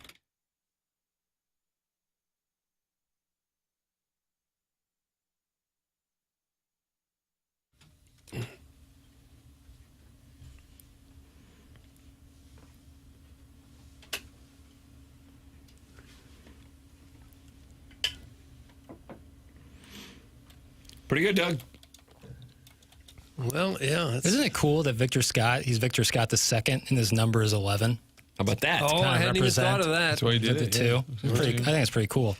Ladies and gentlemen, the program is called The Morning After. It is presented to you by Brown and Crouppen, and Brown and Crouppen is online at brownandcrouppen.com, and you can call them. Doug, do you want to guess the phone number? I mean, I'm putting you on the spot. I believe it's 314-222-2222. There it is. Ed Herman was in yesterday. Andy Crouppen, Terry Crouppen come in studio.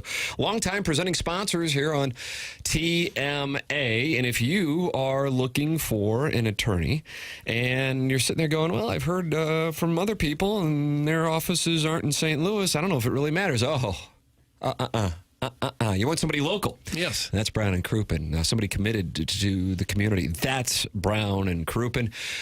You're going to get great service, wonderful counsel, and you are going to have somebody right here in the area who knows the legal environment. It's Brown and Crouppen, and they're online at brownandcrouppen.com or by calling, I can't remember the number, 314-deuce-deuce-deuce. I like that, Brown and Crouppen. Remember, the choice of an attorney is an important decision and should not be based solely on advertisements. Brown and Crouppen, presenting sponsor of TMA.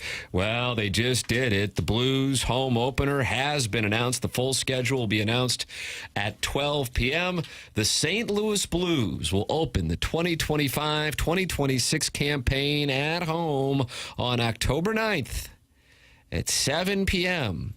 against the Minnesota Wild. Hello again, everybody. Okay. It's like it's a Thursday night. Okay. That's great. October 9th, Doug. I'd like you to get us ready for it or something. I thought there'd be something there. Well, break down what the Wild are doing. It's a great division game right out of the gate, Doug. Right. Fabulous division game. I'm talking right out of the gate. One of those teams you got to stay in front of in that competitive This is a team Central. you don't want to play behind them. You got to stay out in front of them in the competitive Central Division. What worries you about Minnesota? The thing about Minnesota is they can beat you offensively. If they score a few goals, if they score 4 or 5, they're going to be tough to beat. And if you don't score, the thing about Minnesota, you have to outscore them to beat them. Okay. I don't understand. Which separates them from the other teams in the league. What if it's tied? Will there be a swing off? If there's a tie, we'll go ahead and we'll play overtime and try to settle it that way. And if not, a shootout. Okay. So this is really, for that reason alone, it makes this a particularly interesting season opener. You are a special man. Mm-hmm. Is that Joe? That is producer Joe. Tim, when you retire, they need to put a statue of you outside with a microphone just like they have with Jack Buck downtown. Some Car Wash Dave. Martin's now in the position where he covers his ear. Which I also think looks like the Jack Buck statue. Did he have his hand over his ear? Right. Speaking of which, Joe Buck is going to be on the program tomorrow, approximately 9 o'clock. Fresh off his hosting duties That's for correct. the LaRussa event tonight at Stiefel. And I saw that either today or yesterday was Mike Shannon's birthday. I think he needs to have his jersey or something number retired. Or maybe a statue over there. He needs to be on the wall out there in left field. People were mad when he died, and then the Cardinals had a press conference, and then they announced the Stiefel patch, and we love Stiefel. But I think people thought the announcement was going to be about a Shannon patch at the time. Yeah, I would like to see some sort of... He is a Red Jacket Hall of Fame member. Right. But after all those years, as popular as he was, they would be... Yeah, I think they need to do something Shannon-related. Yeah, I do too. Because he was such a... For more than half a century, he was one of the main voices of the team. And a player on top of that. World Series champion on top of that. I think his statue should just have like a little sounder machine that you can press. Just laugh. Hear the laugh, maybe the kitty cat. maybe the Pools, Wrigley Homer against Kerry Wood, whatever. You just get to go up and interactive. He needs to be out there with the smaller statues here, not usual. Right, but right on that corner. Obviously. Yeah, the corner where there's 6 or 7 others, he should be out there. Guys, the Blues opener is a primer for Bama at 11 a.m. 2 days later. M-I-Z, bitch of the SEC. Come on, ESPN. Let the calluses heal in your knees from Alabama. It's from the Warson Woods Wacko. Gosh. And he is not happy with the 11 a.m. kickoff for Roll Tide. I share his opinion. So if you go to the Blues opener and you go into the Mizzou game, you're probably shutting her down Friday the 10th. Yeah, you're taking it easy, but you'll have a pony on Thursday in downtown St. Louis and a very early pony in Columbia, Missouri on that Saturday. And probably the Blues will play again Saturday night. So you get 2 Blues games sandwiched around the Mizzou game. There you go. Gabe. That's Tiger Terry. He's getting ready, as is many TMA listeners, for Gabe's post-game shows. I imagine the Colonel. Is Colonel going to be on with? I'm just assuming he is. Yeah, At some point, Gabe, in a couple weeks ago, hey, am I doing the show again this year? Yeah. I go, I think so. I don't know. As far as I know. There you go, Doug. Colonel Power Mizzou. Okay. Well, we'll Shane Beamer is Jackson's least favorite coach. Here's what he has to say about South Carolina winning the national championship, Doug. Is he your least favorite coach? Am I right? I feel like you got a thing with him, don't you? Oh, he'd be way up there. I really dislike him. Doug, does Shane Beamer bother? Brian Kelly, you think is just weird, man? Yeah, he's just weird. You know, it's not hateable as much. Oh, here's what Shane Beamer had to say. Okay, I'll ponder my most hated coaches during the audio. We have to earn our respect, and we've got to do it consistently. And when the rankings or predictions come out this week, I mean, the normal schools are going to be probably right up there at the top. And when I say the normal ones, the ones that have been picked near the top for pretty much the last 20 years in the SEC in a lot of ways. So we've certainly got to earn our respect. But my point to Paul and my point to anyone is we've shown we can do it. In this league, if you show you're one of the best teams, which we've beaten so many of the best teams in this league. There's teams that we haven't, but as you continue to recruit and continue to develop, yeah, absolutely, it's attainable. And I wouldn't be here if I didn't think it was, Jordan. I didn't come here to go 7-5 every year. I came to South Carolina to compete for championships, and we're there, and we're continuing to develop and get better as well. Oh, I like the sound of Dabo. I don't know why I was messing around. Dabo's funny, for sure. That's your number one disliked coach. Yeah. And what does he do that you dislike? Run out on the field before all of his players. Most look-at-me thing and possibly all of organized sport.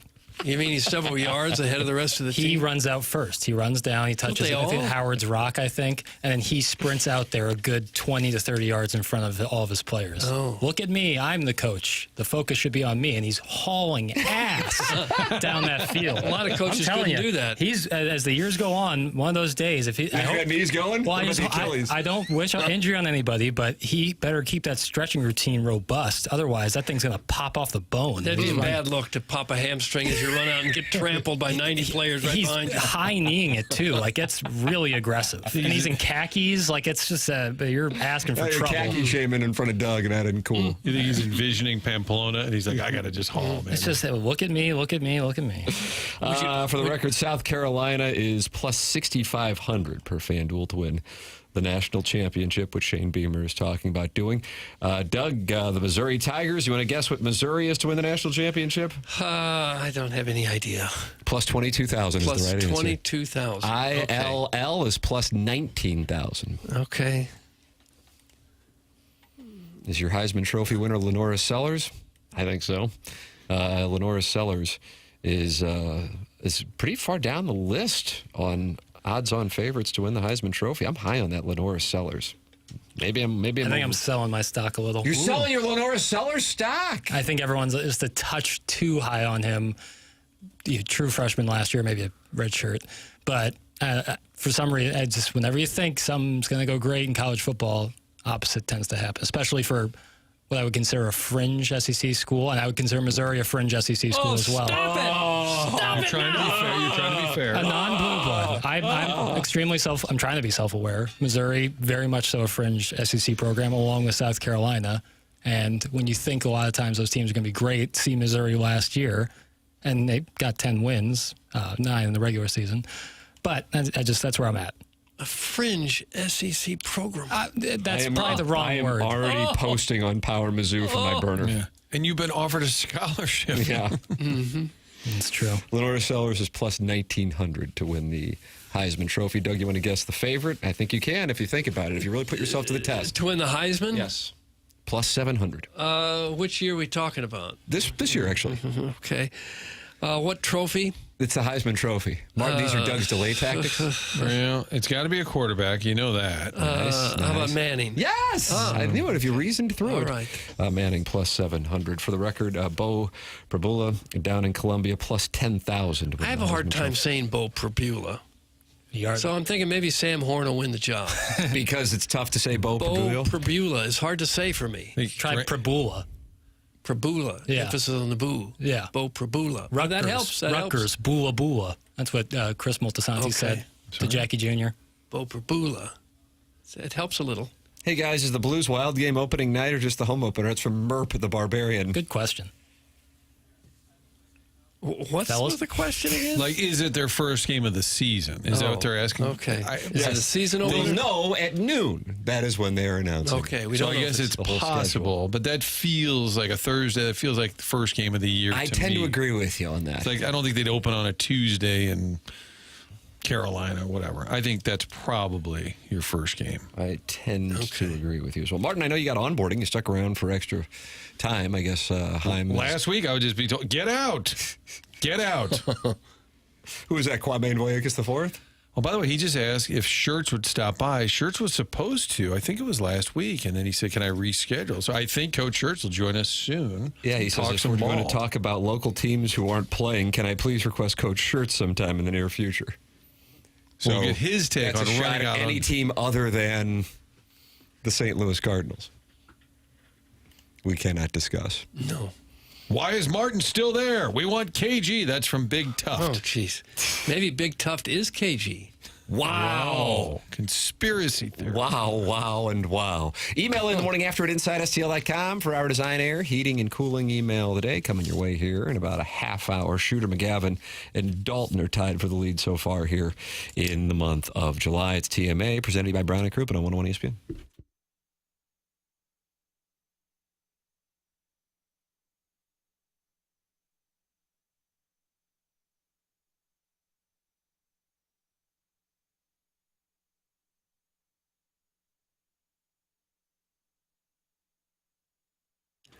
TMA is brought to you by St. Louis-based Stifel, a leading wealth management and investment banking firm. Stifel is the firm where success meets success and has been since 1890. They're on the same street the company is headquartered on today, where it was founded way back when in 1890. Proud to have called St. Louis home for 135 years. They partner with the Cardinals and the Blues, and now the Stifel Charity Classic, and they also sponsor Stifel Theater. Stifel is honored to support the city, the people, and its future. With financial advisors in 12 offices across the region, Stifel helps clients right here in St. Louis and nationwide manage their hard-earned wealth. Stifel also provides banking, lending, and trust services and has a full-service investment bank. Basically, when it comes to finance, Stifel has you covered as one of the fastest-growing wealth management firms in the world. Their tagline is, where success meets success, so it's no wonder they've decided to partner with a winning program like this one. Stifel Nicholas and Company Incorporated, member SIPC and NYSE.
cheat a friend. Chance that I've been given.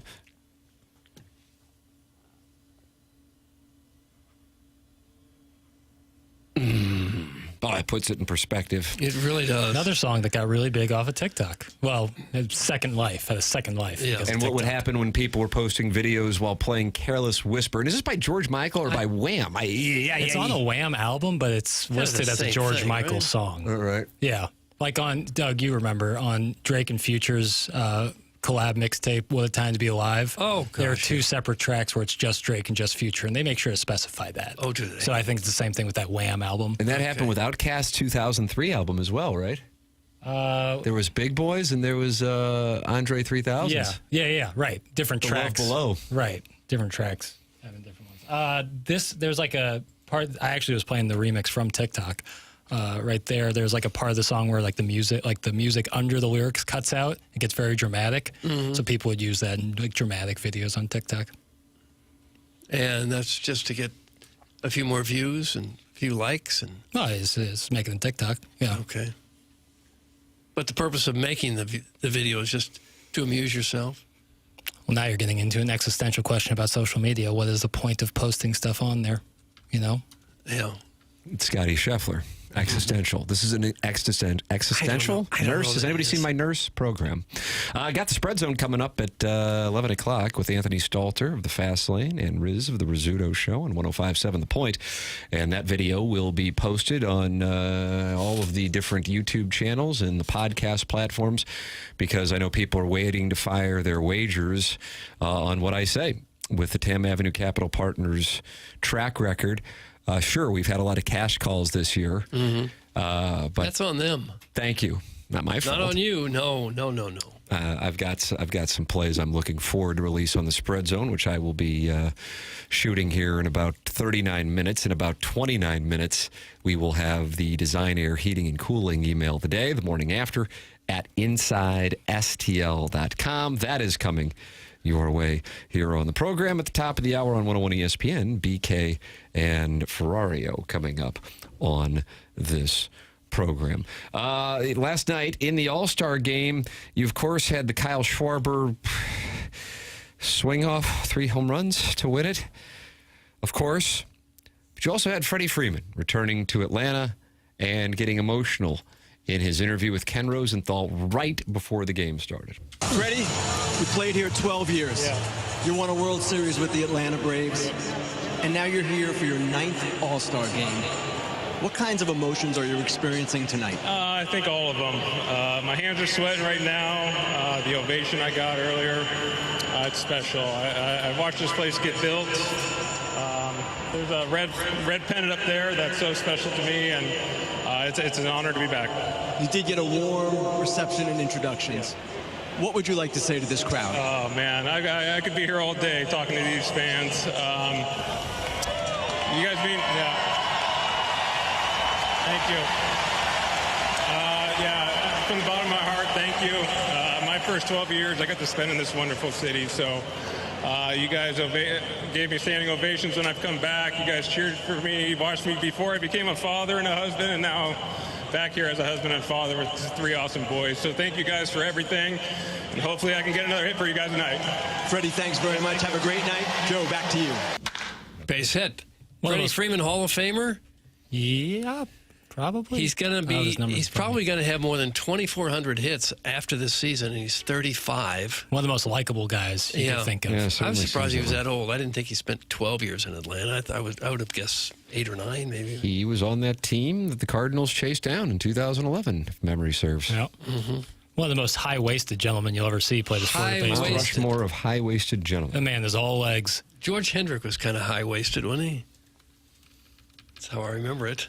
I think it's a good look for baseball. High-waisted? Yeah. I think he might be a Hall of Famer. Freddie Freeman is considered a very strong likelihood to be a Hall of Famer. While not a lock in the traditional sense, like, say, a 3,000-hit, 500-home run player, his combination of longevity, high-level performance, and postseason accolades make a strong case. He's going to need probably a little less than 600 hits to get to 3,000, and he's only 35, so if he plays another, and he's still going strong, showing no signs of slowing down at all, I think he could get to 3,000. Yeah. two-time World Series champion? Braves and Dodgers. I guess that's right. Yeah. I know that isn't like a no. MLB You get caught up in him being high-waisted, and you forget some of the stats. It's true, That's man. the thing, the high-waisted thing will knock you off. I understand that. I saw a video where he was on Halloween, taking his kids out to Halloween when he was in Atlanta, and a couple of kids running around the neighborhood close to him were dressed as Freddie Freeman. Nice. They had their little kid baseball uniform, Freddie Freeman, and he was introducing himself. He says, "Hi, I'm Freddie Freeman." The That's awesome. Kids were going crazy. That's so cool. I love that. Hey, guys, can Jackson move closer to the camera so we can get to see how his beard is looking? Thanks, that's from Big Tuft. Yeah. Every day, just a little bit thicker. You get closer and closer. It's probably bad lighting. Lord knows it's a bad angle of me. It's developing. Yeah. I get people saying like, "Oh, you're growing a beard." It's not like, "Oh, I like the beard." It's, "Oh, you're growing a beard." Interesting. And I'm like, "Oof." And then they miss the window to compliment it, and then I just feel really self-conscious. There's only a certain window? Once you recognize like a beard or something or a haircut, you have 5 seconds to compliment it. Yes. Otherwise, it then feels empty. Interesting. You know? What do you think about everybody in the world loves my beard except my wife? Which then makes me think she knows how hot I look with my beard. There you go. That she wants me all to herself and not some of these guys who really like the beard. 3D chess. Yeah. I think you're right. I think it's a good theory. She wants you all to herself because of your natural beauty? And this beard, which makes me even cuter. Oh, I see. Clean shaving every other day seems like a real ordeal. Well, what I do, little Jackie Papers, is I'll shave my head with the wall peanut. This is not a live read. I want that clear. No YOLO around here. We'll wait for Vitali on Friday. That's right.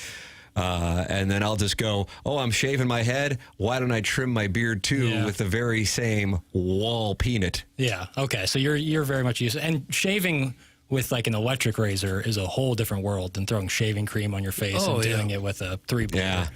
You could have nicks and cuts. That, and then there's the whole ordeal of putting the shaving cream on your face. Too much. It I is can too shave much. in about 20 seconds. Is that right, really? Because with the electric razor. Yeah. And it works the best. You don't get like a close a shave, but who cares? Do you think you can ride that thing out till the end of the month?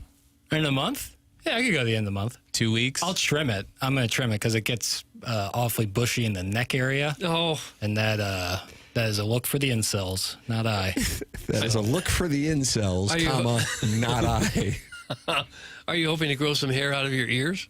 Not hoping. Mm-hmm. It's coming. Expecting. Yeah, it's coming. I'm expecting, pretty much any orifice to I'm always confused by the people who have just shocks of hair coming out of their ear, and they never do anything about it. You don't look in the mirror and say, maybe I should trim that.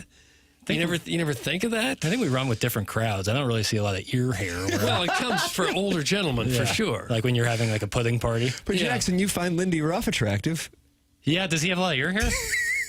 If he does, we can get that taken care of. I don't know. Anything for It's the just Rough Rider. Really odd that you wouldn't do something about that when Couldn't agree more. You. If you can see it, if it's visible, like if it's eclipsing the ear. Yeah, or hair coming out of the nose. I have a little mini electric guy. Yeah. It's exclusively for the ear hair and the nose hair. Oh, that's good, yeah. You need that. It doesn't seem like a lot to ask of a gentleman. No, it's the little Please things. remove the hair coming out of your ear. You ever shave your chest? I don't have to. Clip that off. No, Chairman just instantly drop that Henley. Email in. We got the Design Air Heating and Cooling email today coming up here in about 15 minutes. The program is called TMA, and it's presented to you by Brown and Crouppen on 101 ESPN.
World Series. Hey. World Series. Right. They need to freeze.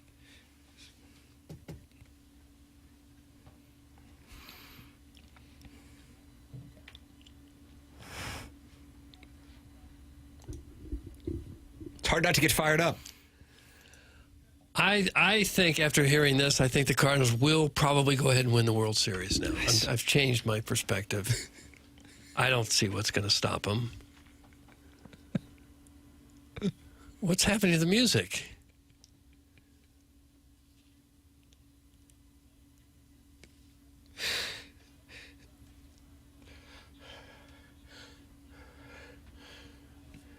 Oof. Albie? That didn't age well. No, it didn't age well, and someone went early on that. You would have liked to seen him do another take. Maybe use the shears. They record that little bridge there, and then one of them, maybe it's just one person recording it twice, went just a touch early, jumped the gun. Mm-hmm. Everybody's a critic, you know what? But this makes me think of Teddy Roosevelt and the Man in the Arena. It's true. Everyone's a critic. Happened to Andy Hanselman with the Dotem song. Yeah, well, he couldn't hear the music that was being played, which is tough. Mentality, if you're dealing with low energy motivation, if you're recording Taylor Swift knockoffs. Mentality is where you can get help. Weight gain, muscle loss, especially belly fat, feeling anxious, moody, or irritable. Mentality can help you out. A local healthcare facility that specializes in helping men feel and perform at their very best. Board-certified physicians providing a full physical consultation and blood panel analysis all during your first visit. I went there, got tested, super easy, in and out within 20 minutes, friendly staff. I recommend getting tested at Mentality, where they focus on free testosterone levels, which many doctors overlook, ensuring your treatment is tailored to your body. Visit mentalityhealth.com/radio and find out how to book an appointment or find an offer or a limited time deal at mentalityhealth.com/radio. Mentality, longtime sponsor here on The Morning After. The Morning After is presented to you by Brown and Crouppen, and we welcome you to participate in the program by texting in 314-399-9646, by calling in 314-974-0101, or emailing for our upcoming Design Air Heating and Cooling email of the day. Doug, I don't know if you saw this in the Stiefel dossier. What? Clearing the deck. What's more frustrating, losing your car keys, your wallet, or your cell phone? That is today's Clearing the Deck from Little Jackie Papers. Keys, wallet, or phone. It depends on if you have to go somewhere, then keys override everything else. Mm-hmm. If you can't get to work, you're not going to be needing the wallet or the cell phone. So you're going keys number one? I think so, because you can't leave the house without the keys. I think in 2025, cell phone is the answer. Because losing your wallet... unless you're carrying a lot of cash, which I don't think is going on very often, you can still use your cards with your phone. That's right. You can order stuff online so easily. And, if you lose your wallet, you cancel a couple credit cards. It takes 2 minutes. Cell phone, you lose that. Well, it's panic time for sure. It was a couple of months ago where, Verizon wireless was down everywhere, across the country, and I couldn't get Wi-Fi either. And I truly felt like I was Tom Hanks in Castaway. I was just so disconnected from the world. I was so nervous that people were trying to contact me and I couldn't respond. It really sent me for a loop. Yeah, which is probably Jackson more texted me to tweet out his Jokic take. Yeah, really, right? Yeah, because you had that burden. I just started sending Tim texts hey, we gotta. I'm worried about Kyle Lowry's, longevity here. Were you really? Yeah. Fred VanVleet, is he worth the money? I need these takes out there. The people need it. I know that losing your phone is a panic for a lot of people, but again, if you can't get in your car to go where you want to go, I have my phone. I'll Uber. Boom. That's really what you're going to do. You're going to Uber everywhere. Checkmate. Until you find keys. Then you won't have keys for another few days. Yeah. Think of the hassle. Oh, you're telling me. I mean, none of these things are fun to lose. You just lost a remote. You can tell us better than anybody. Oh, gosh. Yeah, maybe losing a remote should have been included in there. I find that Apple TV remote. The little thin one? Yeah. It's torture. Yeah, it needs a couple more buttons. It's there's a mouse pad on there. Get that out of there. It's 2 buttons. Where do I pause? Yeah, I'm with you. Well, I don't have one.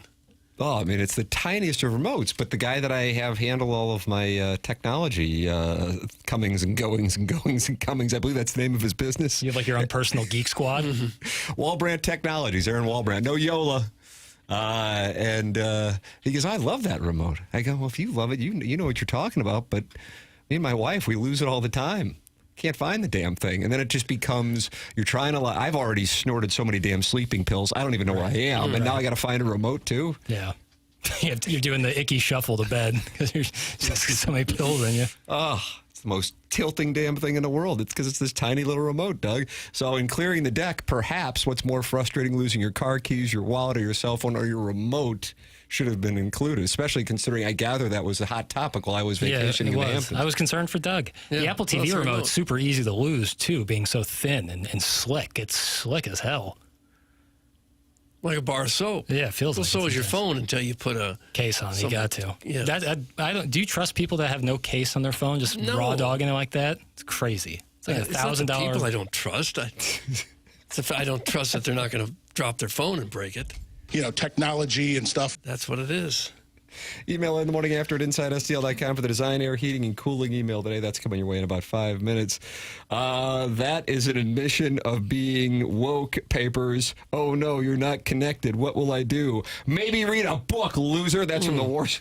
How'd that feel? Exactly. But then I talk about reading books, and everyone's like, loser. Read your Nancy Drew novels, you dummy. Like, I can't win. I fight with the Apple TV remote nightly. It's the worst. I have plugs bigger than that thing. Doug, that's from caller Buzz, who won the June 2023 TMA Listener of the Month. When he says he has plugs bigger, he's talking about earplugs? I don't think so. Oh, no. Guys, you can use your phone for your Apple TV remote. That's what I do. I think I need to do that. That's right. Yeah, you can do that. For Apple TV, though, I don't think you can do that for, YouTube TV. But maybe. I don't know. I might actually dig into that today. Yeah, because wouldn't that be helpful? You didn't have to worry about that. How can I Google pictures of Tim without my phone? That's from Merp the Barbarian. Screenshot them. Print them out. Losing your wife's cord to her Sibian while she's out of town. Oops. That should have been included in clearing the deck. That's from Tim's Toothless Bottom Boy. No. You can use Find My to find a remote. That's from Wrinkly Taints. Overhandling.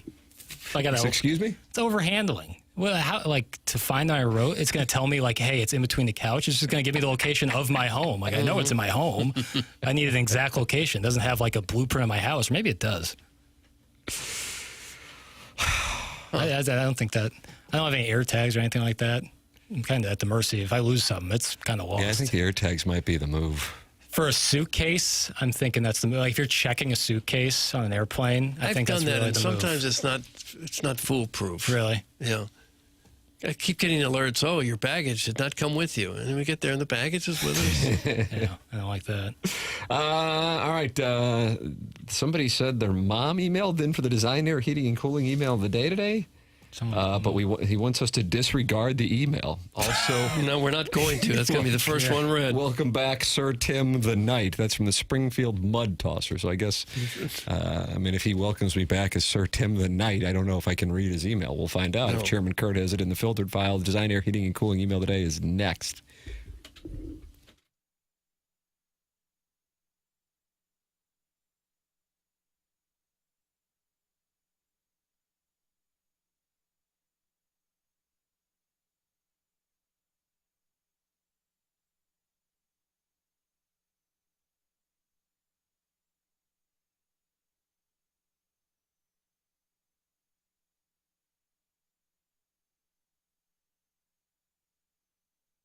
Michael's Flooring is online at igotfloored.com. And if you go online right now, you can get 3 samples free from Proximity Mills. It's Michael's Flooring, which has been family and locally owned for over 30 years. Michael takes pride in helping and making sure his employees are happy and make a great living. Michael's passion's flooring, and when you order from him, he wants you to have the best experience for the best price. And that's why he's making sure he gets the best installers, giving him $7 a square yard in compensation, which is great compensation in this industry. That's $7 a square yard. If you are interested, go online at igotfloored.com.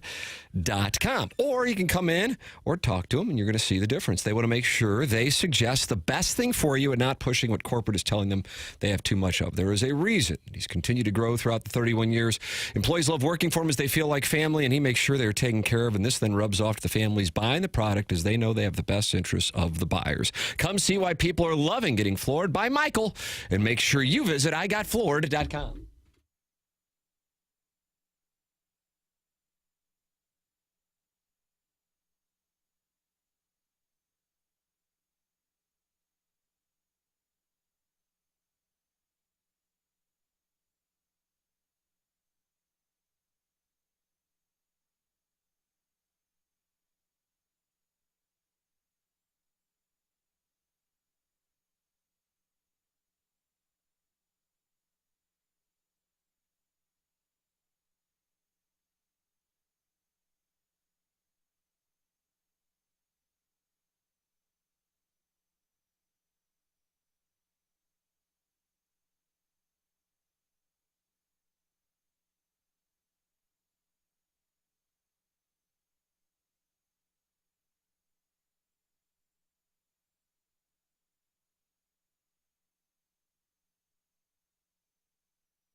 This is Jackson with the Sports Center update, driven by Johnny Londoff Chevrolet and Johnny Londoff Autoplex. The St. Louis Blues will open the 2025-2026 regular season at home against the Minnesota Wild on Thursday, October 9th, 7 p.m. at the Enterprise Center. The complete 2025-2026 regular season schedule will be available today at noon at stlouisblues.com and the Blues app. That was another Sports Center update, driven by Johnny Londoff Chevrolet and Johnny Londoff Autoplex. See them at londoff.com. Chevy, together we drive. Are you kidding me?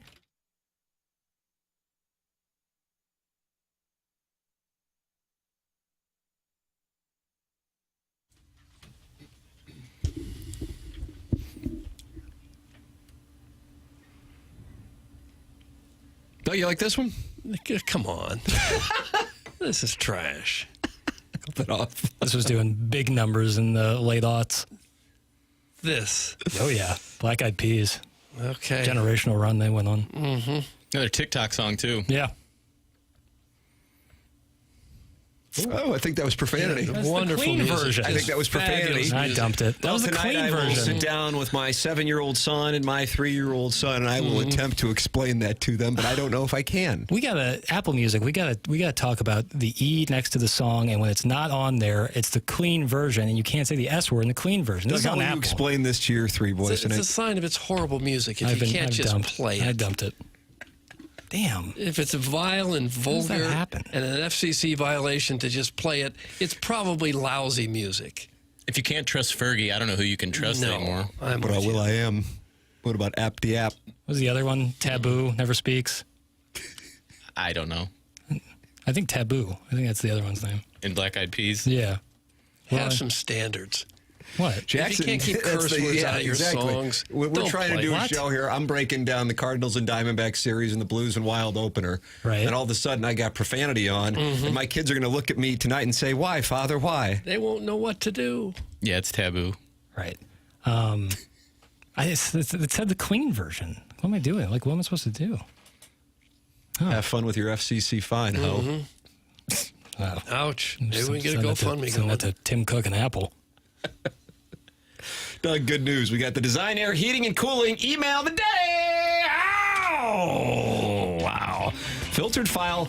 Chairman Kurt was sighing while reading some of the emails that didn't make it to the filtered file.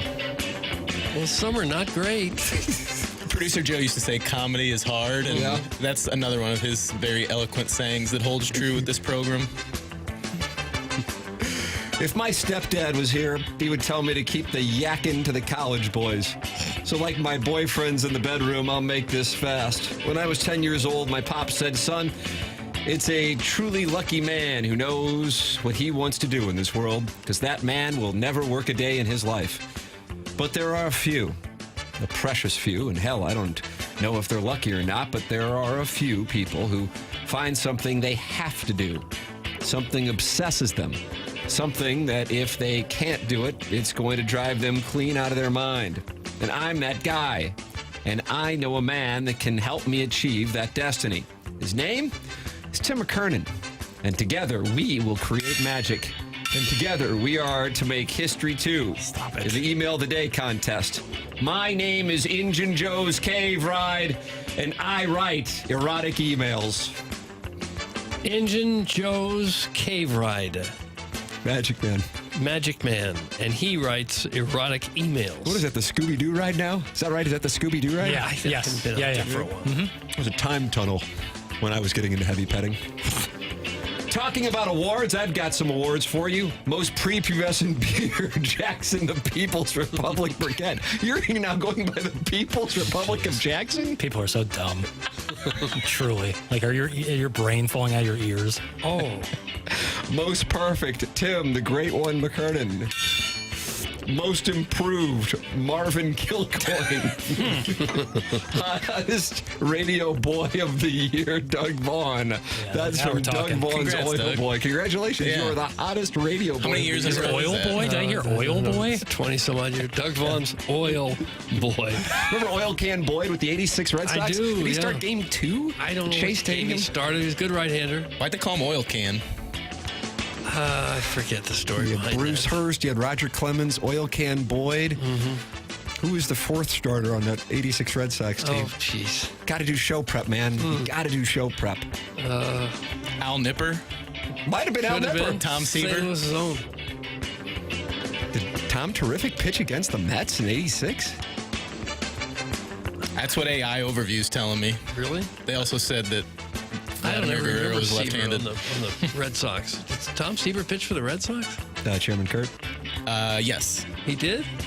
I don't know, Doug. Let's go to the next email. Okay. What kind of Shishawali professional sporting event ends with an abbreviated home run derby contest? TMA has already solved the issue with players leaving in the 5th inning and fans by the 8th when helmet nachos are no longer available. Starting in 2026, a tied game will be determined with Release the Hoosier. Each team will have 3 players trying to catch the Hoosier, and the losing side gets relegated to HD2 broadcast for the rest of the season. You want to make it meaningful? How about Randy Arozarena has to play a round of golf with the highest bidding team who may or may not know who he is? Jazz Chisholm now has to host a Girls Next Door contest, and Tarek Skubal has to arrange a random boxing event. It's a ratings bonanza. That's from Shooter McGavin, the vice president of keyboards. We put the 8 next to the 9. Shooter McGavin. Seaver did play for the Red Sox. He did not appear in the World Series because he had a knee injury. How about that, Doug? Okay. Maybe it's from the rocket you hit back up the middle on him. Could have been. He couldn't have been there very long, right? No, he got traded midway through the 86 season and then... and didn't play because he was hurt? Yeah. Well, he played, but he didn't play in the World Series because of a knee injury. Okay. Says Bob Ojeda started games for the Red Sox in 86. I thought he was on the Mets. At some point, he definitely was. Hell, I don't know. No, I don't either 16 anymore. starts for Tom Terrific in Boston in 86. Morning. Sorry in advance, fellas. Mama Mud Tosser's email is off. She grew up with a carport, is a closet Cubs fan, and thinks Aquaport campouts are considered a vacation. She also doesn't acknowledge the knighting of a Sir Tim the Greatest, so she can go practice lawn darts on 270. Thanks. That's from the Springfield Mud Tosser. Springfield Mud Tosser. P.S. Doug, the safe word today is Kyle Schwarber's chocolate long john. When you get long johns, do you get chocolate or vanilla? Oh, I'll go off the board and say maple. Can I get cinnamon? Ooh, I didn't know that was an option. Yeah, is that an option? I don't know, but I don't need it. There's a cinnamon spread? Cinnamon icing? I like the cinnamon twist. I do too. Yeah. That might be my go-to. And then I participate in self-loathing. The room was tense. Deadlines loomed. And what one Twitter user called the golden era for print journalism, the war room at the Associated Press knew that they had to absolutely stick the landing on the story on the NHL's emergency backup goalie situation. Sure, they were able to speak with Stanley Cup winning Marc-Andre Fleury, second on the all-time wins list behind only Martin Brodeur. But when jobs and legacies are on the line, you have to give the tens and tens of people who read these stories a little something extra. You have to stand out. So who do you call to get a quote and really take that story to the next level? Mr. Goalie Glenn Hall, 2019 Stanley Cup runner-up Patrick Waugh, third all-time winningest netminder Manny Legacy's third? No. That is fourth. He's fourth now. Okay. Nope. You call the guy making sure that when the heavy Debbie gets done with her Zumba class at the Herculaneum YMCA, she can grab a Mr. Pibb Zero, a Snickers, and some Cheez-Its out of the vending machine in the lobby. You know, protein and stuff. Was Goldberg from the Mighty Ducks series unavailable? Worried that Jack, the star of 2000 Oscar winner for Best Movie Ever, MVP, Most Valuable Primate, the trailblazing film that sparked the chimpanzee and sports fusion MVP trilogy, might say something a little too controversial? And that's how the AP landed on Daddy Padre, a man whose ability to stack the pillows is rivaled only by his ability to fool a long-running, hyper-localized morning drive sports talk show into thinking he was a middle linebacker for the local NFL team that would soon leave for a real city. And that is the rest of the story. That's from Paul Harvey, Milk Mustache. Paul Harvey, Milk Mustache. Doug, that's what we have for the Design, Air, Heating, and Cooling email of the day. There were some weird ones in there. I am going to perhaps surprise you and vote for Doug Vaughn's Oil Boy. I like the Milk Mustache. I'm going Oil Boy. Paul Harvey milk mustache is one. The design, heating, and cooling. Lucas. Some people might go, well, it finished 2-2. I have control of Congress, and therefore I was able to force the legislation through. Time for me to go talk open with Riz and Stalter on the from the Fast Lane and the Riz Show on the Spread Zone, presented to you by FanDuel. That'll be up on YouTube and on the TMA and 101 ESPN podcast feeds, along with the Riz Show was a podcast feed and YouTube channel. The Open getting underway here in about 12 hours in Northern Ireland. BK and Ferrario getting underway here in about 5 minutes on 101 ESPN. For Jackson Burkett, for Chairman Kurt, for Martin Kilcoyne, for my brother Kevin, for Douglas Elvin Vaughn, I'm Tim McKernan. This has been TMA, presented by Brown and Crouppen on 101 ESPN and the TMA STL YouTube channel.